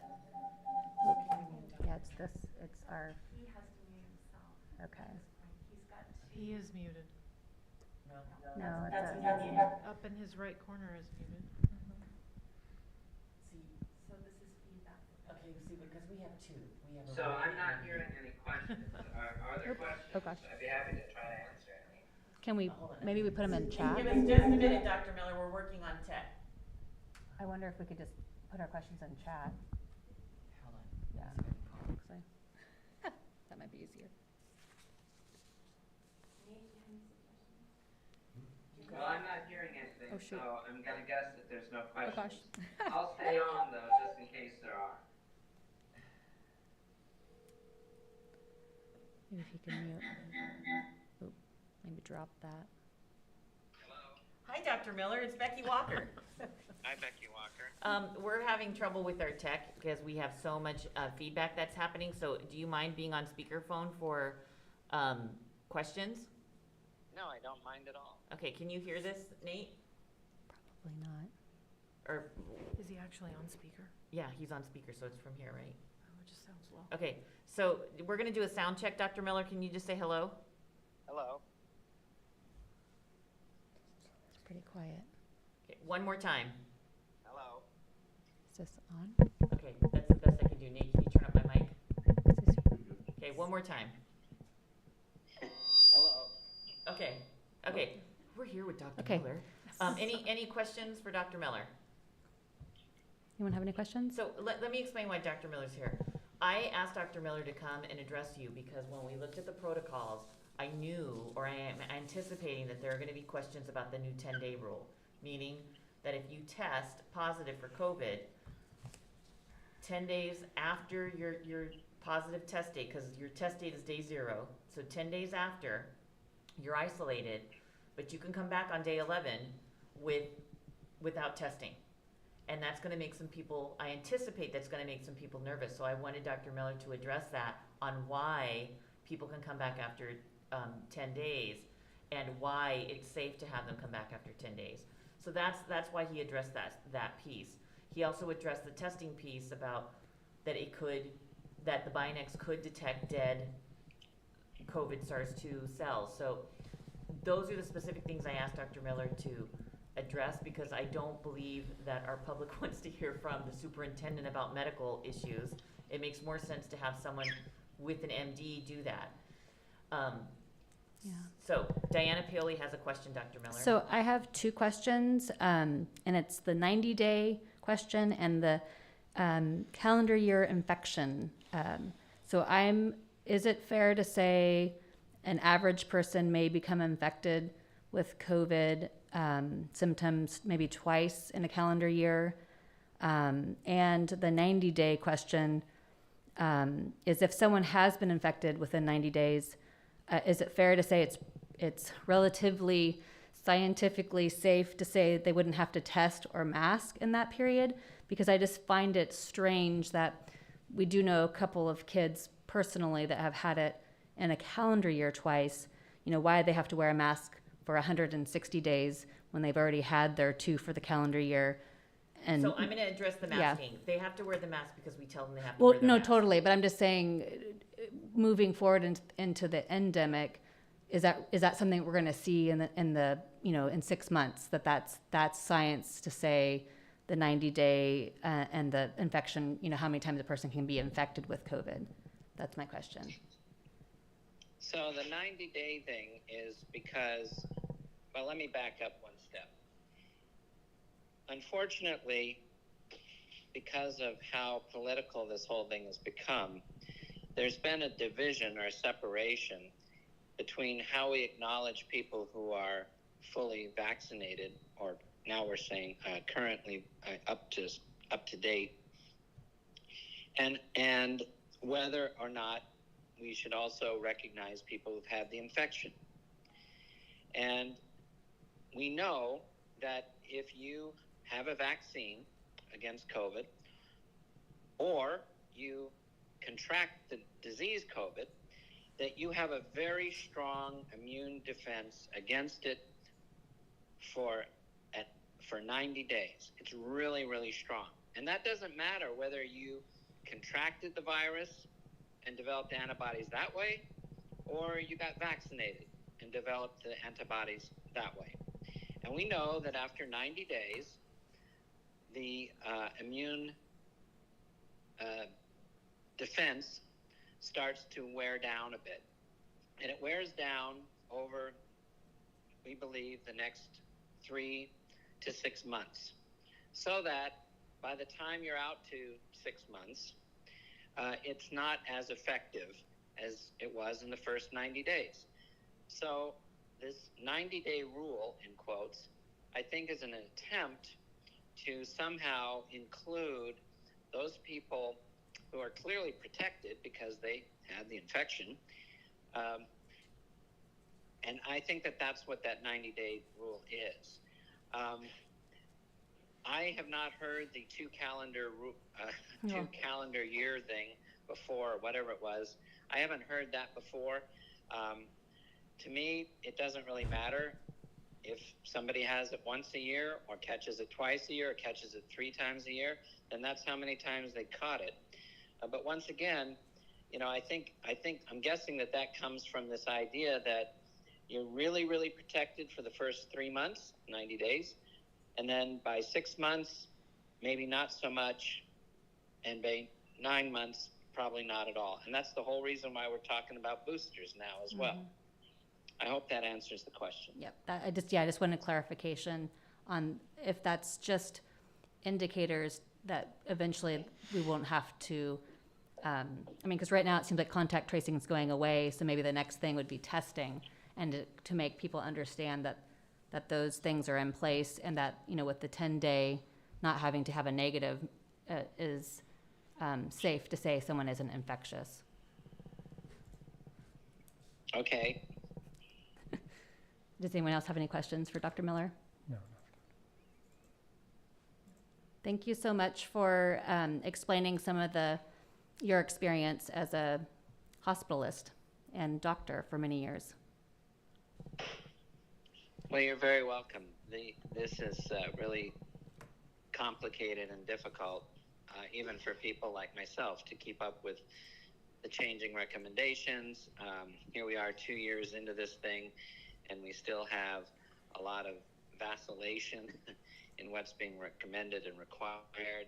And I wish that people in authority positions would really try to simplify and not change things unless absolutely necessary, because every time we change things, it just adds to the confusion, and eventually people just stop listening. They stop trusting. Yeah, thank you. Thank you, Dr. Miller. I couldn't agree with you more. And thank you for the short notice of being available. We really appreciate your time. You're absolutely welcome. Okay, well, have a great evening, Dr. Miller. Thank you again. All right, good night. Good night. So thank you so much for allowing him to clarify some of the questions. So it looks like we have an action item. These are new district protocols that I don't know what version I have. This has been, can you provide the update, So Superintendent Walker? what you have in front of you is the updated version from February 8th. I worked with Martha Marino Sanchez, who is our school liaison, and the changes are in scenario 1. It was added that when someone is sick, we offer them a Bionex test. We do that anyway. We never had to put it in here before, we just did it. So Dr. Korn asked that it was specifically included, so we did it this time. On scenario number 2, there is a change on bullet 3 and bullet 4. If you have an unvaccinated person who's asymptomatic, but they have a close contact, if the infected person to whom they are the close contact lives in the home, mom, dad, brother, sister, right? If they're all under the same roof, then that unvaccinated person needs to stay home for 10 days. There's no way around it. They want them quarantined for 10 days. If the unvaccinated person had a close contact because they went to grandma's house over the weekend, but they don't live with grandma, then they can come back after 5 days if they have a Bionex if they have a negative antigen test, okay? On day 5? No, on day 6. On day 6. So it's after day 5. The test it's is after on 5 days, so they can test on day 5, 5. return on day 6. So the 5 and 7 is gone. Yes. Okay. And then in number 3,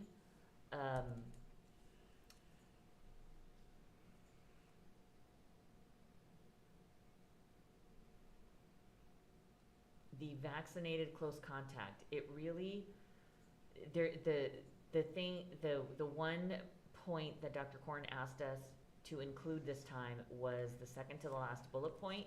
If a vaccinated student or staff is symptomatic, so if you have someone who's a close contact and they have symptoms, they want them sent home for 5 days and then can come back after 5 days with the negative test. Because what we're seeing is that folks are actually having symptoms but not testing positive until day 4 or 5. So that was the inclusion on number 3. Number 4, okay, and this, on scenario 4, this is a close contact in a school setting.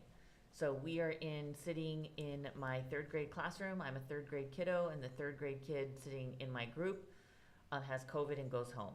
So technically I'm a close contact, but this was in a school setting, mask on mask.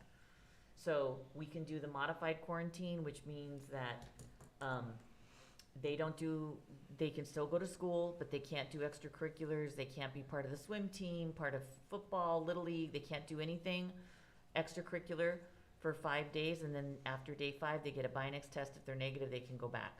That's a modified quarantine. Or in lieu of the modified quarantine, they can still go to swim team, can still go to football, can still do Little League and all those things.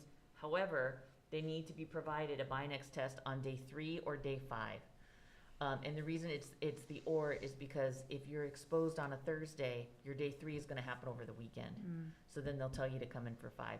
And I will agree with Dr. Miller in doing these with Martha. Dr. Korn is really trying to provide us some specificity with guidance. The hard part is when you're looking at trying to explain this to parents, you know, you just want the Reader's Digest version. Just tell me when my kid can come back. Just tell me when my kid can play sports. And so I'm going to meet. I opened up a Google meeting at 2 times tomorrow, one at 9 a.m. and one at 3:30 for our entire staff, so I can explain this to them. We just need to get through this. Yeah. You know, I mean, I was thrilled that we got rid of scenario 6, 7, and 8 because those really The EpiLink. Yeah, that wasn't necessary anymore. But on number 4, I am thrilled that at least we're going to a group tracing so that kids can still participate in sports, especially if they're symptom-free, because we're discovering that all the kids who've been exposed in their classrooms, it hasn't gone anywhere. So we don't want to take kids out of sports, and we don't want to take them out of their extracurriculars. And to be honest with you, they've been going anyway if it's not school connected. Right. We've been keeping them out of the school ones because we control those. So I'm happy with this move into group tracing. But again, all of this is a little convoluted and a little complicated, but we're going to tease out the Reader's Digest version as much as possible.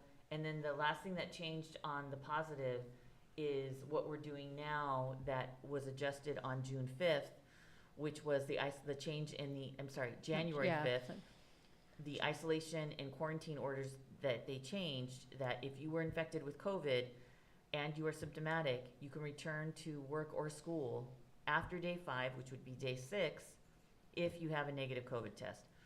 That has only happened a very few times, and I can count on one hand from all the people in our school system who have had COVID with Omicron, how many times that's happened, and it's fewer than 5. So it's very rare that it happens. What's the average number? 8, 9, 12?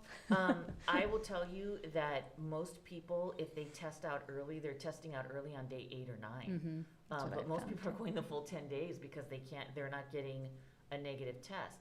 I will say that we are seeing people on day 11 getting a negative test. And I just did this with my husband. He was convinced. You know, it was day 5, no symptoms. Everything, he was back to normal. He was convinced he was going to have a negative test. No, Yeah. it lit up like a Christmas tree. Well, and it's crazy because, well, and Dr. Miller's was trying to speak on that, is that everyone that I've known that has had it, they're sitting there for 5 days. They want to go back to work. Like, Yeah. that's telling me you're not sick. I mean, that you want to go back to work. Well- So that's the difficult part, that they still have to stay home until, that last few days are really torturous. And I had called Becky and said, why aren't we just 1 and 5? Like, I don't get this. It seems like it's totally, I guess, testing in one way I appreciate because it's kept sports going. And I'll tell you, when they test negative that day, and then like 2 days later, someone on the team tests, it's not spreading. So the testing, like if you're negative on that, because they're only together an hour and a half, and it really is a valuable tool. But at the same time, it's so sensitive that I think it's picking up, when you're not infectious, and it's creating more, like the count, on the county, that's not really a valid indicator anymore, because it's showing that you have it, but it's not, the suffering is much less because people are, vaccinating and being careful. Well, I'm hoping that when we get to March, and the legislature starts meeting about this, we do have the mitigations in place. Vaccines are widely available. This is not for an elite group. It is available to anyone. And hats off to the Mendocino Coast clinics because they continue to have their Tuesday clinic, drive-through clinics. They've held that without fail. Anyone can get it. They will take anyone through their line. I was planning on my son getting it when he was home from college. And so we have the mitigations now to keep COVID at bay. Omicron has really infected so many people, and so many people who are vaccinated have also had Omicron. So we have been in the state of continuing masking and continuing these really harsh restrictions because our hospitals have been overwhelmed. And the goal was to not make them overwhelmed with COVID so that the heart attack victim and the stroke victim and the people who are really sick can get the emergent care that they need and not get ignored because we have COVID patients. Regardless of where you are in that thinking, we are at a place right now that the country is really talking about the endemic, about now where do we go from here? Because we have the tools in place to keep people safe.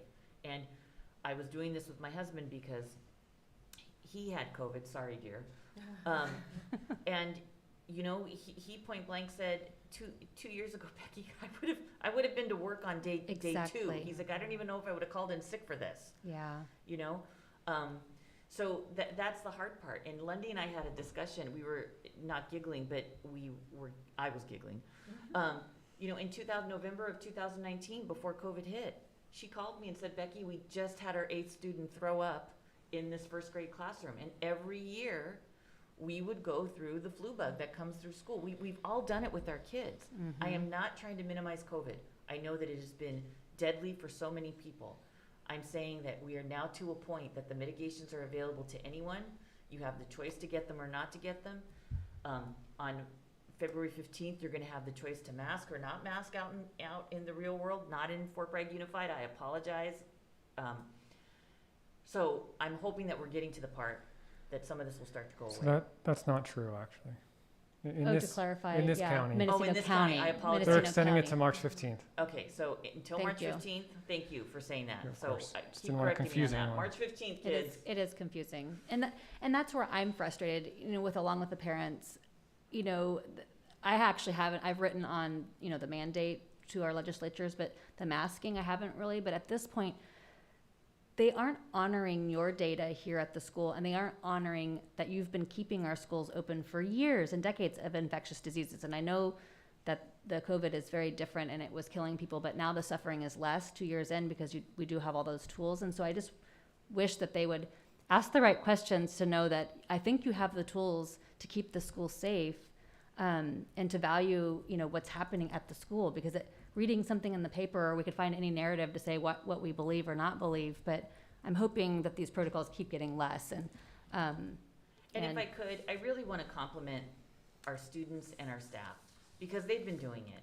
I mean, our kiddos have been doing this. Our kiddos have been keeping their noses and their mouths covered, and you could still see their eyes smiling. It's not the same, I will be the first to say that, but they are doing a wonderful job. I got to be in a first grade classroom today, and I got to watch the kids do their penny plate activity, and the teacher walking around the room, and the kids laughing and giggling because they were doing their game, and then watching them get to run outside. And many of them kept their masks on, believe it or not. So our kids and our staff are really making the very best of a difficult situation, and our kids are moving along and they're learning. So for right now, I hope this gets better. There's nothing more than I'd like to see than these coming off and we can get back to normal. But I also want to honor our staff who have comorbidities, who are immunocompromised, who may want to keep the mask on. So it's a gentle balance as we go into this next phase. The protocols are a little complicated, but we're going to do our best to navigate them for our families so that we can give them the Reader's Digest version. Okay, here's your day back. Here's when you can test again. The district office is going to remain open to testing for students and staff from 8 a.m. to 4 p.m. So we're going to have that available. Thanks to Wendy Boyce, we have plenty of Bionex tests on hand so that we can keep this moving. Very good. I And just then, have, yep. sorry. Trustee Schneider? Thanks. Just one question, comment. In the definitions, some of those words are not in any of the protocols. So my recommendation is just if it's not in the protocols, maybe take it out of the definitions just to We can do that. lessen confusion. We can do that. Okay. Oh, We left all the epi-linked? definitions in from Yeah. before, so we can take out epi-linked. I think the 90-day rule, I don't think that's in there, Well, the 90-day rule, they wanted me to add in because, but if not as part of the protocol, just as a definition? yes, Okay. Because then that I think that just confuses it. that sibling, I guess it's Reader Digest, the sibling gets to I- stay home if they've had it within 90 when the days. meeting's over, I'll give you my That's opinion on the process that we went through to Um, get to this point. okay. Well, if you could just let my recommendation is 1 and 5, but I don't think we have that on the table. So here's what we get to do. Yeah, I was very specific and asked the question, what is within our school's authority?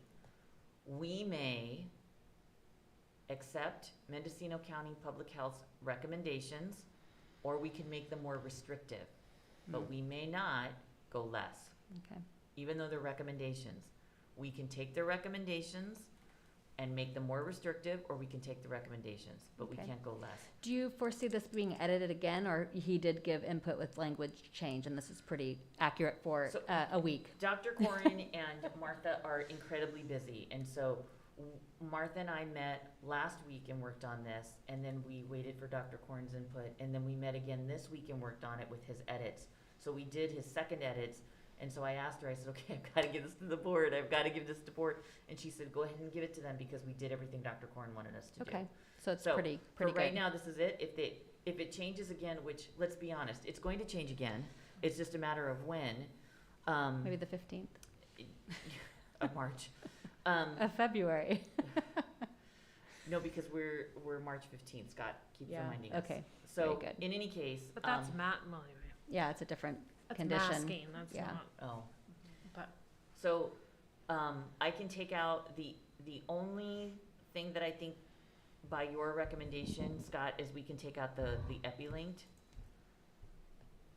But I think for right now, just, Yeah, my comment was really around the 90-day rule. oh, okay. But if they wanted it in there, They then wanted leave it it in in there. there. That- 'cause that was I just a- think it adds, you know.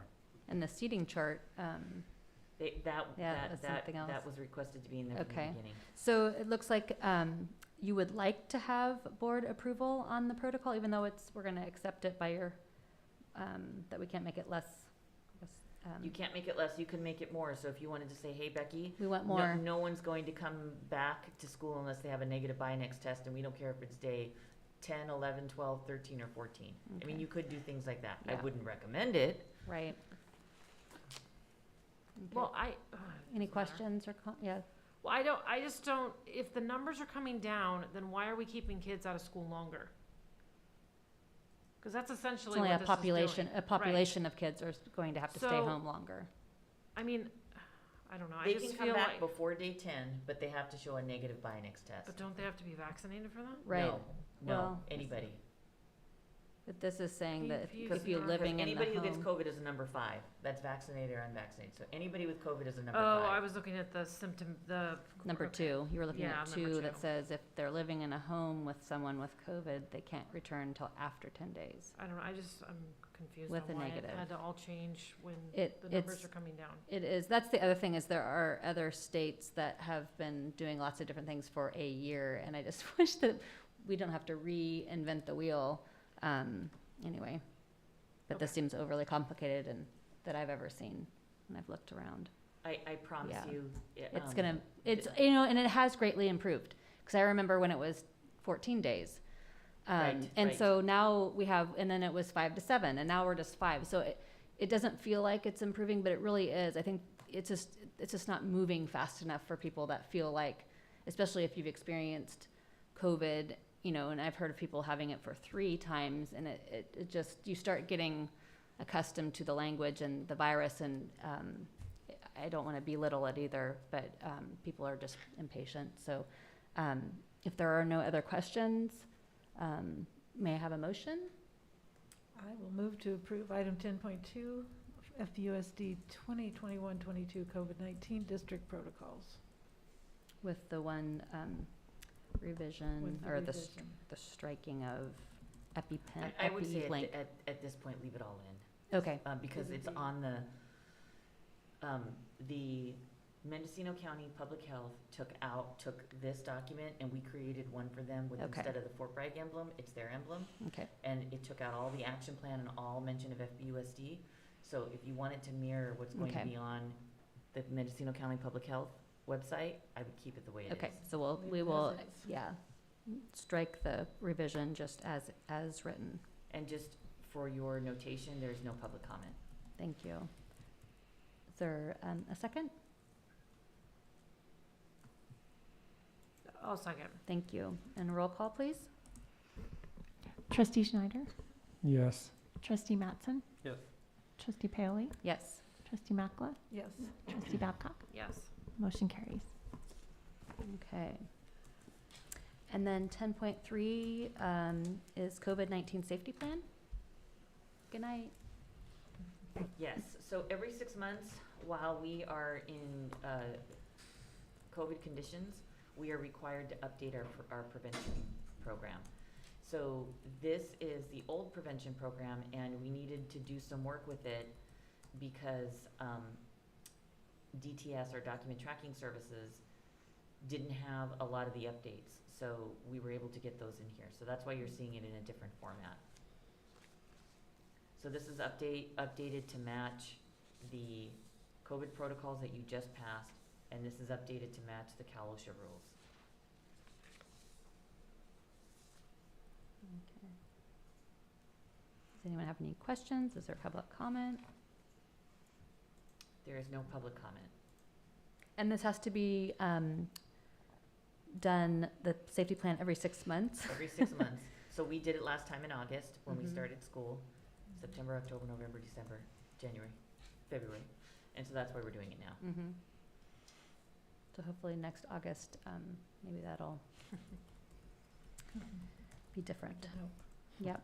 So, seeing no questions, may I have a motion? Make a motion, we approve item 10.3, the 2022 COVID-19 prevention plan. And a second? I'll second. Very good, thank you. Roll call, please. Trustee Matson, Yes. Trustee Makla, Yes. Trustee Schneider, Yes. Trustee Paoli, Yes. and Trustee Babcock. Yes. Motion carries. Great, thank you. So the next item on the agenda is teleconferencing virtual meeting requirement pursuant to AB 361. And as we kind of discussed the last few months, or at least last month a little bit at length, we're just providing this and updating it and reviewing it each month because it's a 30-day requirement. And I do believe in the CSBA, whatever the monthly not catalog, but magazine, I think that we meet the requirement. It did say that if you do need to use this because of infection in the community to do virtual completely, I think that our Google Meet that we can respond and see the incoming emails. meet, because most people that are, like, other groups are using Zoom where the people actually pop in and we're all like talking. But I think that what we're doing, even though we can't see them, is meeting the requirements. So I just want to make sure that people knew that it's a different format, but I do think legally, it sounds like that we're meeting that requirement, because I was concerned that we'd have to use a different platform or allow people to invite in, and that does really Prior have some to us- challenges. Prior to us holding board meetings virtually, we did check with legal on our format and how we were able to allow people in and out. And because at the time we were recording it or live streaming, Nate was doing that, we were well within compliance. So I'm not worried about the compliance issue with the requirements of allowing people to come in, sharing the link, that they can view it in real time. They can view it on YouTube. We've got multiple places for folks to see. Right, and I guess the only hangup is if it wasn't live in the moment, but I guess they could still reach us. That's the only, anyway, we haven't had to use it, I'm glad. But anyway, is the recommendation to just keep approving it, just to have it as an option? Or do we want to table it for next month? Because it's technically less than 30, but then when we meet again, it'll be over 30. Well, you have to approve it now in case you want to do next month's For March meeting 10th. virtual, because it will have expired by then. I would say at this point, just keep approving it, just to have it on as your Backup to your the backup parachute plan. Because And so- we only need 3 members for a quorum, and so we were able to meet that when we thought we might not have a quorum. But there's we also have old school rules as well, that if we didn't have a quorum, there's a procedure to that as well. If there wasn't anything pressing, that, business could wait a day or so. I don't think this is truly controversial. I think at this point, I would suggest to you that you just go ahead and Housekeeping. approve it so that you have it as a backup plan. It doesn't mean that you have to use it. Right, very good. So does anyone have any questions, or may I have a motion? And is there any public comment? There is no public comment. Thank you. I'll move to approve item 10.4, teleconferencing virtual meeting requirements pursuant to AB 361. In a second, I'll second. roll call, please. Trustee Babcock? Yes. Trustee Makla? Yes. President Paoli? Yes, Trustee Mattson? Yes. Trustee Schneider? Yes. The motion carries. thank you. So the next action item is employee conference workshop attendance request. So the alternative education team would like to go to Seattle to go and view a big picture learning school. This is totally acceptable within their CSI funding that they're receiving for school-wide improvement. So these are the people who would like to go. They're going during spring break, so they don't have to worry about getting substitutes, and the goal is to bring the team, because the whole team is part of mentoring kids. I'm excited for them to go and see a big picture school and see how it's operating in its with full capacity. implementation. So Renee was kind enough to spell out what CSI stands for, Comprehensive Support and Improvement Funding. Is that a state funding or federal funding? What do we know? Federal passes through the state. Oh, wow, okay. So that's where the monies are coming from to provide. Not one penny of the general fund or any other categoricals are being used for this. Okay, so do we have any questions from board members? Any public comment? Well, good for them. Yeah, it sounds very exciting. No public comment. Okay, so do we have a motion to approve, because they are heading out of state, and that's why we need to approve this, and the I'll make money? a motion, we approve item number 10.5, the employee conference workshop attendance request. In a second? I'll second. Very good. Roll call, please. Trustee Mattson? Yes. Trustee Schneider? Yes. Trustee Babcock? Yes. Trustee Makla? Yes. And President Paoli? Yes, The motion carries. thank you.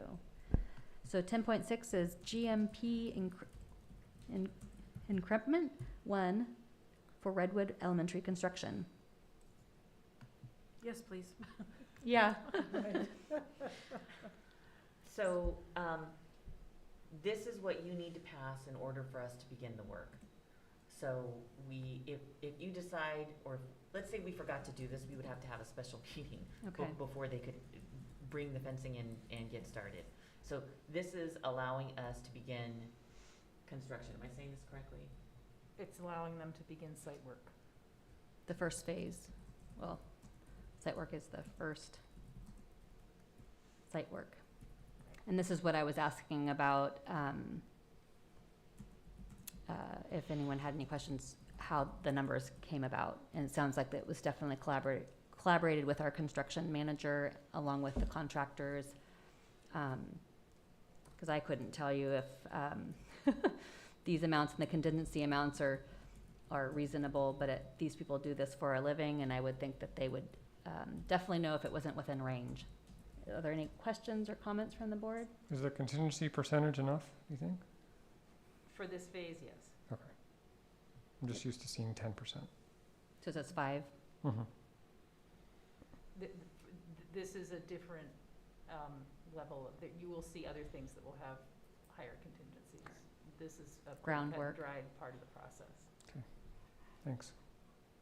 Any other questions or comments? Any public comment? And you'll notice that the one item says if required.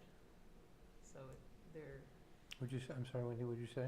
the fill if required. So there, we may not, it may not cost this much even. This is the guaranteed maximum price, yes? Yes. And it'll take 4 weeks for the site work to happen and potentially starting winter break. Okay, There is no public comment. thank you. So do we have a motion? Sure, I'll make a motion to approve the GMP increment 1 for Redwood Elementary construction. I'll second. And roll call, please. Trustee Makla, Yes. Trustee Babcock, Yes. President Paoli, Yes, Trustee Mattson, Yes. Trustee Schneider. Yes. Motion carries. very good. So the last item on the action is board policy, which we reviewed last month, and I think everything was law changing, and if there were options, there was nothing controversial. The only things that were pulled were after-school programs, and that we might see in March. So otherwise, I don't think that, Mary, I don't know if you had any questions or comments, but it was all reviewed and non-controversial. Yeah, I went through them and, yeah. Okay, may I have a motion? I doubt there's any public comment. I will check though, and no, there is no public comment. All right, I'll move to approve board policies as listed in 10.7. I'll second. Roll call, please. Trustee Mattson, Yes. Trustee Schneider, Yes. President Paoli, Yes. Trustee Makla, Yes. and Trustee Babcock. Yes. Thank you. Motion carries. Very good. So the next item on the agenda is information and discussion. 11.1 is AG Completion Improvement Grant. So we are going to receive funding for A to G completion grant that is. Any district that is below 67% of students completing the A to G requirements is receiving this. And it can be spent up until the 25-26 school year, correct? And so for us, we're going to be receiving roughly around $190,000 in total to be spent over the next 4 years. I am meeting with Bruce Triplett, Jamie Alexander, Mark Boley, and Tomas Sanchez next week to map out a 4-year plan with that. So we are excited to be receiving that, and it really comes down to how we can best utilize that money over the next 4 years, which is about $50,000 a year, on how to best support kids to meet A to Gs, and what does that look like? Questions for me? So we didn't have to apply for this. We were just provided. Wow. Okay. And so will this have to be brought to a site council, or it's really a site? There's no, It's got to come to you. We have to develop a plan, and as with everything, the more input, the better. So, they haven't been as specific about that with this yet. There's a whole lot of TBDs when you go and look this up. okay. So we don't know a lot, like we don't even know really when it has to be approved by. But it's, Okay. again, it's another thing that has to come to you for discussion. A plan or some kind of a framework has to come to you for a discussion, and then at a subsequent meeting, it has to be adopted. Okay. So this is that'll just- be, by April 1st, so probably in March, we'll have some kind of a framework of a plan Okay. for you. And then sometime after that, when we find out when it has to be done, we'll adopt it. And I think that's what's been daunting for all of us in the school system, at least in the district office side. New money's coming in, but it's all attached with the plan. And so, and things like this, it's great to see $190,000. It becomes, you could put it in a better perspective to understand, okay, well, it's a little under $50,000 a year for the next 4 years. Now, that puts it into a better perspective, because that money is a lot more focused and difficult to spend than saying, hey, I got $190,000. So we'll be meeting and having that discussion on, is this something we spend on staffing? Is this something we spend on resources? Is it something that we spend on tools for kids? So that's what it's gonna come down to. I know Bruce and Jamie, once we have our initial conversation, they'll take it back to leadership, they'll take it back to their staff meeting, they'll take it back to the site council, and we'll see where we go from there, so. Okay. Anyone have any questions? So we have not gotten this before. No, No. It's new. yes. Brand new. Did we know we were gonna get it?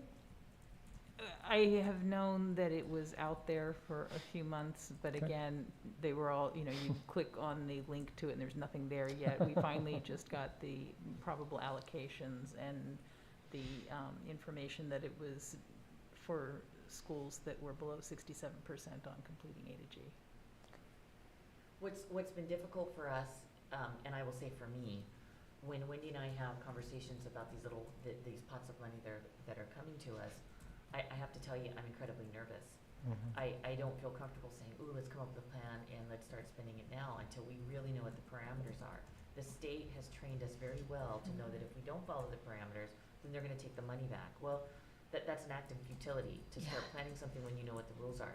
I was on the AXA Superintendent Council meeting today. AXA is the Association for California School Administrators.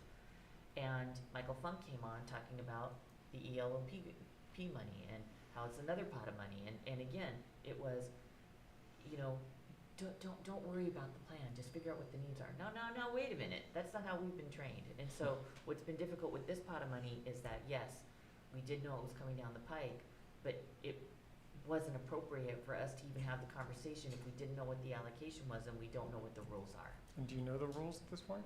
Kinda. For the A to G to completion? Yeah. No. Okay. I mean, I say kinda because it's A to G completion, right? Yeah. We're going to have to spend that money to show improvement in our A to G completion. So what does that look like? Well, we know what the barriers are at the high school. The barriers are math, Spanish, and science. Those are the 3 barriers to completing A to Gs. And so we have to look at, are there other barriers? Right. And Master, those are master the 3 schedule. Those are the 3 big ones. So Yeah. why aren't kids meeting A to Gs for Spanish? Well, the high school actually has a good plan that might come to fruition. And what's the barrier for the A to G math? Do we need to offer more support classes? What's the barrier for the A to G science? Do we need to offer support classes, or something that combines a math and science support classes? Do we need to offer more AVID? Do we need to offer more Gotcha. support services? So those are the big questions that we're going to have. We know what the barriers are. It just comes down to how to overcome those barriers. Right. And support students so that they feel like that's feasible for them to complete. Yes. Yeah, 'cause that's really what it comes down to. Okay. Any other questions? So this will be up and coming maybe in the spring. We'll have more information, or? I anticipate that we'll have a preliminary plan for you in March, a discussion item again, and then once we know the rules for sure, we'll have a plan that you can approve. I anticipate in April or May. Does that sound reasonable? Yeah, you're supposed to have developed a plan by April 1st. Oh, wow. But they have no dates yet for when it has to be approved. Okay, so So vague. I'm gonna vague, but guess it's gonna be a little further out. Okay. And my experience with some of this is you could develop a plan and have it ready to go, and then you can amend it. You can adjust it if you need to.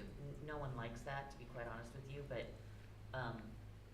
we will have something for you more than likely at the March meeting. Okay. But then I'll probably go to Wendy and say, hey, Wendy, if we move this around and finagle it, are you okay with it? Mm-hmm. Okay. I will expect a full eye roll with that. Okay, thank you for the information and how lucky we are. 11.2, we have Timberwolf Stadium announcers booth dedication. This information and discussion. So, Tony the Mike Anderson, I have to tell you, the basketball games are not the same without him. And people are really understanding what Tony did, or because it's not getting done. And one of the things that the stadium committee would like to do is they would like to dedicate the announcers booth in Timberwolf Stadium to Tony Anderson. There are different people who are looking at different things to try and dedicate something to Tony, but the stadium committee, the Mendocino Coast Sports Foundation, would really like to see the announcers booth have some kind of a plaque that they're going to fund in honor of Tony. And so I told them that I know that as a board and as a community, we want to honor Tony. This is a non-negotiable. It's an easy vote, yes. But because it's district property, it has to come through the proper channels, which means it needs to come to the board. It needs to be a discussion item before it turns into an action item, so that the public has the ability to comment if there's a controversial person involved. But this is just following our board policies. Exactly. So the stadium committee asked me, hey Becky, what do you think about the announcers booth? And I said, I think it's a great idea. That's where he lived. He was in the crow's nest all the time. So it makes sense to me. I think they'll make a very lovely, respectable plaque. They're talking about doing it out of redwood, having it right over the window. So it's at discussion right Yep. now. If you are adamantly opposed about it, or if there are questions you would like me to present or bring back to the stadium committee, I know they would welcome any of your questions. So if there's any concerns that you have or something different that you would like to see done, this is our time to discuss it before we move it to action. And we may not even move it to action until April, but we wanted to give it to you now so that we could move it to action in March. Because there's talk of doing some kind of memorial for Tony in potentially April or the end of March. So we need to get on discussion now so that we have time to move it to action. Right. What are your questions? Do we have any questions? I agree. It's just, you have no idea how much joy he brings and how much he's enjoying that he's, present at. It's a loss for the community and of course the athletes, but the countless hours that he provided, it's unmatchable. He was beyond human, because I can't believe how many hours he put in, volunteer. So I can't see any reason not to, support this, because it's a great loss. And Bruce, he's doing a great job, but he's doing the AD, and he was trying to announce, of course, the few games you just didn't feel right to try to, but it's just not the same. So I appreciate the stadium group coming forth with honoring him, because he was just a gem. It's a wonderful idea. So Any then you can public look for this comment? coming to action next month. Let me look in public comment. There's no public comment. Okay, yeah, thank you so much for keeping us updated. So that brings us to our other part of our agenda, which is 12.1 board reports. Does anyone have any brief announcements or reports on their activities? I have nothing. Okay, Just want to apologize for missing the last meeting. I had to isolate the last minute, but I glad did you're watch back. it, and you guys all looked great on camera. When I called you and said, where'd they go?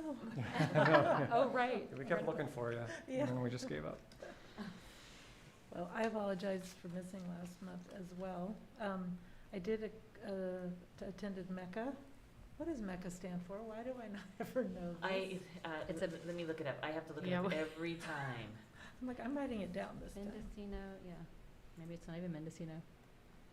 That makes sense. Educators. Mendocino Coast No, it is Community Mendocino Education Coordinating Council Association. Okay, Coordinating Council Association, okay. And we discussed the job fair, And we are holding it May 13th from 2 to 6 p.m. It's going to overlap with the college-sponsored Latino Fiesta, which is going to be from 5 to 7, and that's to help people enroll in the ESL program. And actually need to talk to the high school and you about some things we thought people might be able to do. And then I also attended the Friends of Mendocino College Coast Center meeting today. And Amanda Shue was telling some of the great things that are happening at the college here. It's pretty cool. They've got a wet lab photography, so it's the only black or dark room on the coast. And lots of people interested in doing that. They're looking to start a clothing class, and actually it sounds like a pathway. She said it's going to be sewing and then design, etc. They are refreshed all the campus with new furniture in all the classrooms and to make more flexible, inviting spaces. They're offering anatomy on our campus in the fall, which Wow. is huge. That's super exciting to get the nursing program up and running here again, at least to some degree. And they also wanted people to know that they are looking to replace Anna Quinlan. I can never pronounce her name. Quinlan. She was the director for. Yeah. It's, yeah, I know, Quinlan. yeah. Think something silent. It's, so. yes. Anyway. It's been a while since I've heard her She's a name. lovely person. Yeah, she's very nice. Anyway, she resigned, and they're looking for someone to take over that position, and we really need to get somebody on it because adopt a fifth grader for this year. We need to get on that right away to make contact with Rick and the fifth grade teachers and set up the whole event. So, if you know of anybody, and it's going to be a contractor, so you wouldn't be a college, you wouldn't be an employee for the college, you would be an independent contractor. And it's a set amount of money, $50 an hour. So, Wow. that's something to think about. Anyway, it's a finite amount of money that you use over the course of the year. If you have, if you get an email on that, can you forward it to me? I mean, if they have Yeah, that. I would think, yeah, then I I have can, the then I can get job all of that in my description. head. Mm-hmm. Yeah. Mhm. Not that I'm not interested. I'm just, like, I was just, like, if someone Oh, no, asked. I know. I have too much on my plate. So would you like to report? I really don't have anything except things with my own kids. It's great watching high school and middle school basketball when they do get to play. It's just nice seeing kids out and about. And then we are planning an 8th grade promotion, so we're pretty excited about trying to get that back to Yay. normalcy Yeah. too. So Great. I just, so Community Foundation of Mendocino County Focus Group. I don't know if anyone is interested in this, but I've gotten an email for some sort of a key topics to discuss February 17th from 1 to 2:30. I have no idea if anyone's done and collaborated with them in the past, but somehow I got on to this email, so I don't know if it's supposed to be for someone else, or if, Becky, this is something that is for you, I should forward, but I just want to mention that. I haven't heard about it during my Yeah. time as And what is president. it they want? They want to discuss key topics of economic development, community health, arts and culture, and the environment. And you can register. It must be a Zoom meeting. So if anyone's interested, I just wanted to make sure I If you would like me to attend, I would be more than. Well, I don't know happy if it's something that you've done in the past, but if you were supposed to get the email, I can forward it to you. Because I've never gotten the information. So just wanted to disclose that. And I did mention that put on your calendars for the Legislative Action Week, March 17th, for a few days, 'cause it's virtual now. Actually, I might have said that. Did I say that this morning? Because there was board chat. No, you I brought said it up today Okay, about gotcha. the email. But we did. That's we did funny. it- I just saw legislative and I deleted it. I didn't even read it It to was see, 'cause virtual. that's such a bad time for me. But Well, and who can go on a Tuesday to Sacramento for the Right. day? But the virtual is nice in the sense that, and it is very scripted, but it's still nice because, especially McGuire's, he puts the script aside and he says, okay, really what's going on? And so I Mhm. appreciated that. So it is worth someone to attend. And what are the dates? March 17, it might be a couple 3-day range, and they said it was due to construction at the Okay. Capitol. And then I think this morning at board chat, I mentioned, we did have a staff member attend, but I mentioned that I attended It was provided by Capital Advisors about the governor's budget, and it was a really, I mean, if anyone's really interested in learning Wendy lingo and like how the budget works, I mean, they did a perfect job of describing like the gains limit, and that there's money that 50% should go to taxpayers, 50% should go to K-12 or K-14, and that there's earmarks of money that the state can put that money instead of giving it to those two folks. That's how they can, handle that. It's so, I think everyone should understand the budget and understand how backwards it is. But they did, as boring as that is, but it was really done well. And then I think I did go to DLAC meeting, and I attended virtually, and of course I couldn't really participate because I wasn't somewhere that was quiet, but it was a great group, and a lot of good recommendations were reviewed, and I think that the two bilingual family liaison are going to meet a lot of the needs that they, so I think they'll be coming to us in a few months to talk about, what's been met, what they still are looking for, but a great group. And I think that might be, and of course I've done basketball, and unfortunately we did 2 weeks of basketball in 1 week, so we were at the high school. We probably should have moved some of those middle school boys up to help us play.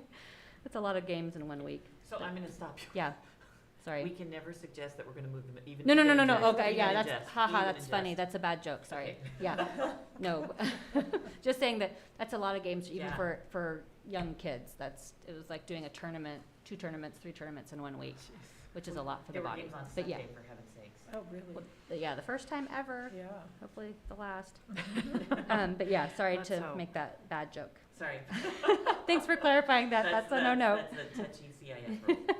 Yeah, we don't govern that.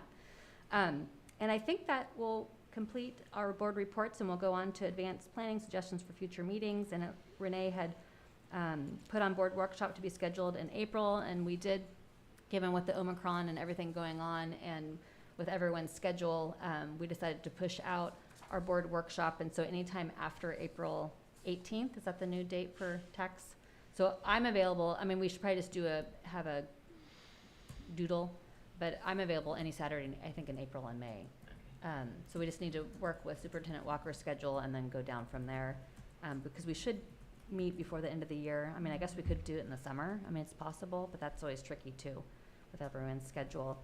And I want to remind everyone, this isn't really advanced planning, Form 700, I'm going to get that done in the next couple of weeks. I think that's due March 1st, but you probably need it before then.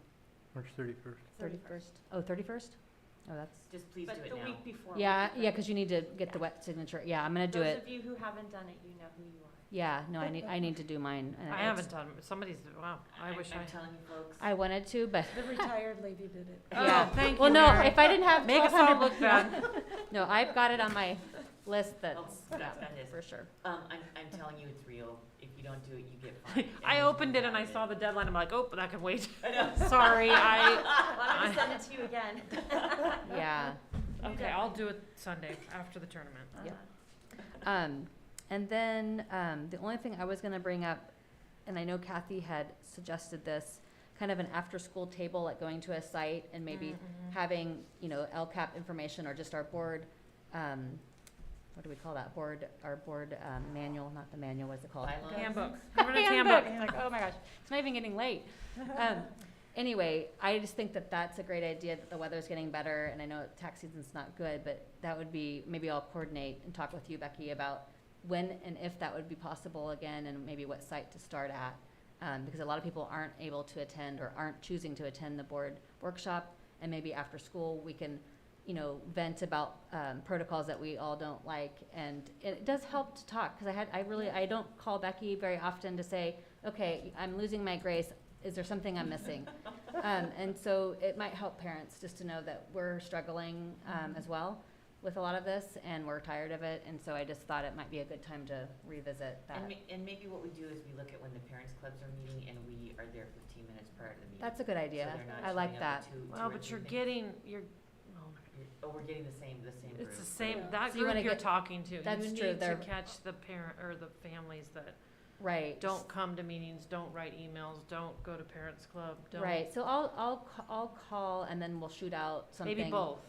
Right, right. But I 'cause just feel like, yeah, to Well, target a different, And we could set up a table outside of each of the schools. and rotate them and somehow. and I don't even know if you need to do a table, cause then that takes resources and people have gotta Well, think I about it have ahead a of time. table. I can- But literally, if we just stood, At the, wherever we Yeah. can, Indian, or not, we I can don't know, sit, just, you know, applesauce. or an easel, you know, Yeah. or like Wendy's little thing, she has, you know, and just write board, like we did for board chat when we first started the board Yeah. chat Oh, at the, Right. I don't know whose that was, but we borrowed that. Yeah. And then I think we made signs here when we were in here one night, trying Right. to help families with something. Oh, But right, that's right, Yeah. we did do that. Yep. all so- that, yeah, all that was pre-COVID, and I just, it's the same thing when I worked at the high school and we did the, coffee with the counselors, and we were down at, well, that's when It Los was G's was, Vienna, Cafe Vienna. is that what it was? The one there next to the laundromat, and we just hung out in there, and Mark and I, you know, and families could come. I mean, it's just, we were gonna go to the CV Star Center. It's just places where people go. They don't have to come to a meeting, but you catch them going Right, to or from places, and or just, yeah, if they have, I mean, just so that, it's just accessibility, and I think. to understand, you know, what our role is, I mean, it's Right. just Oh, because a yeah. lot of people, if you ask a kid, we're part of the booster club or something, and we Right. get to do lots of fun things.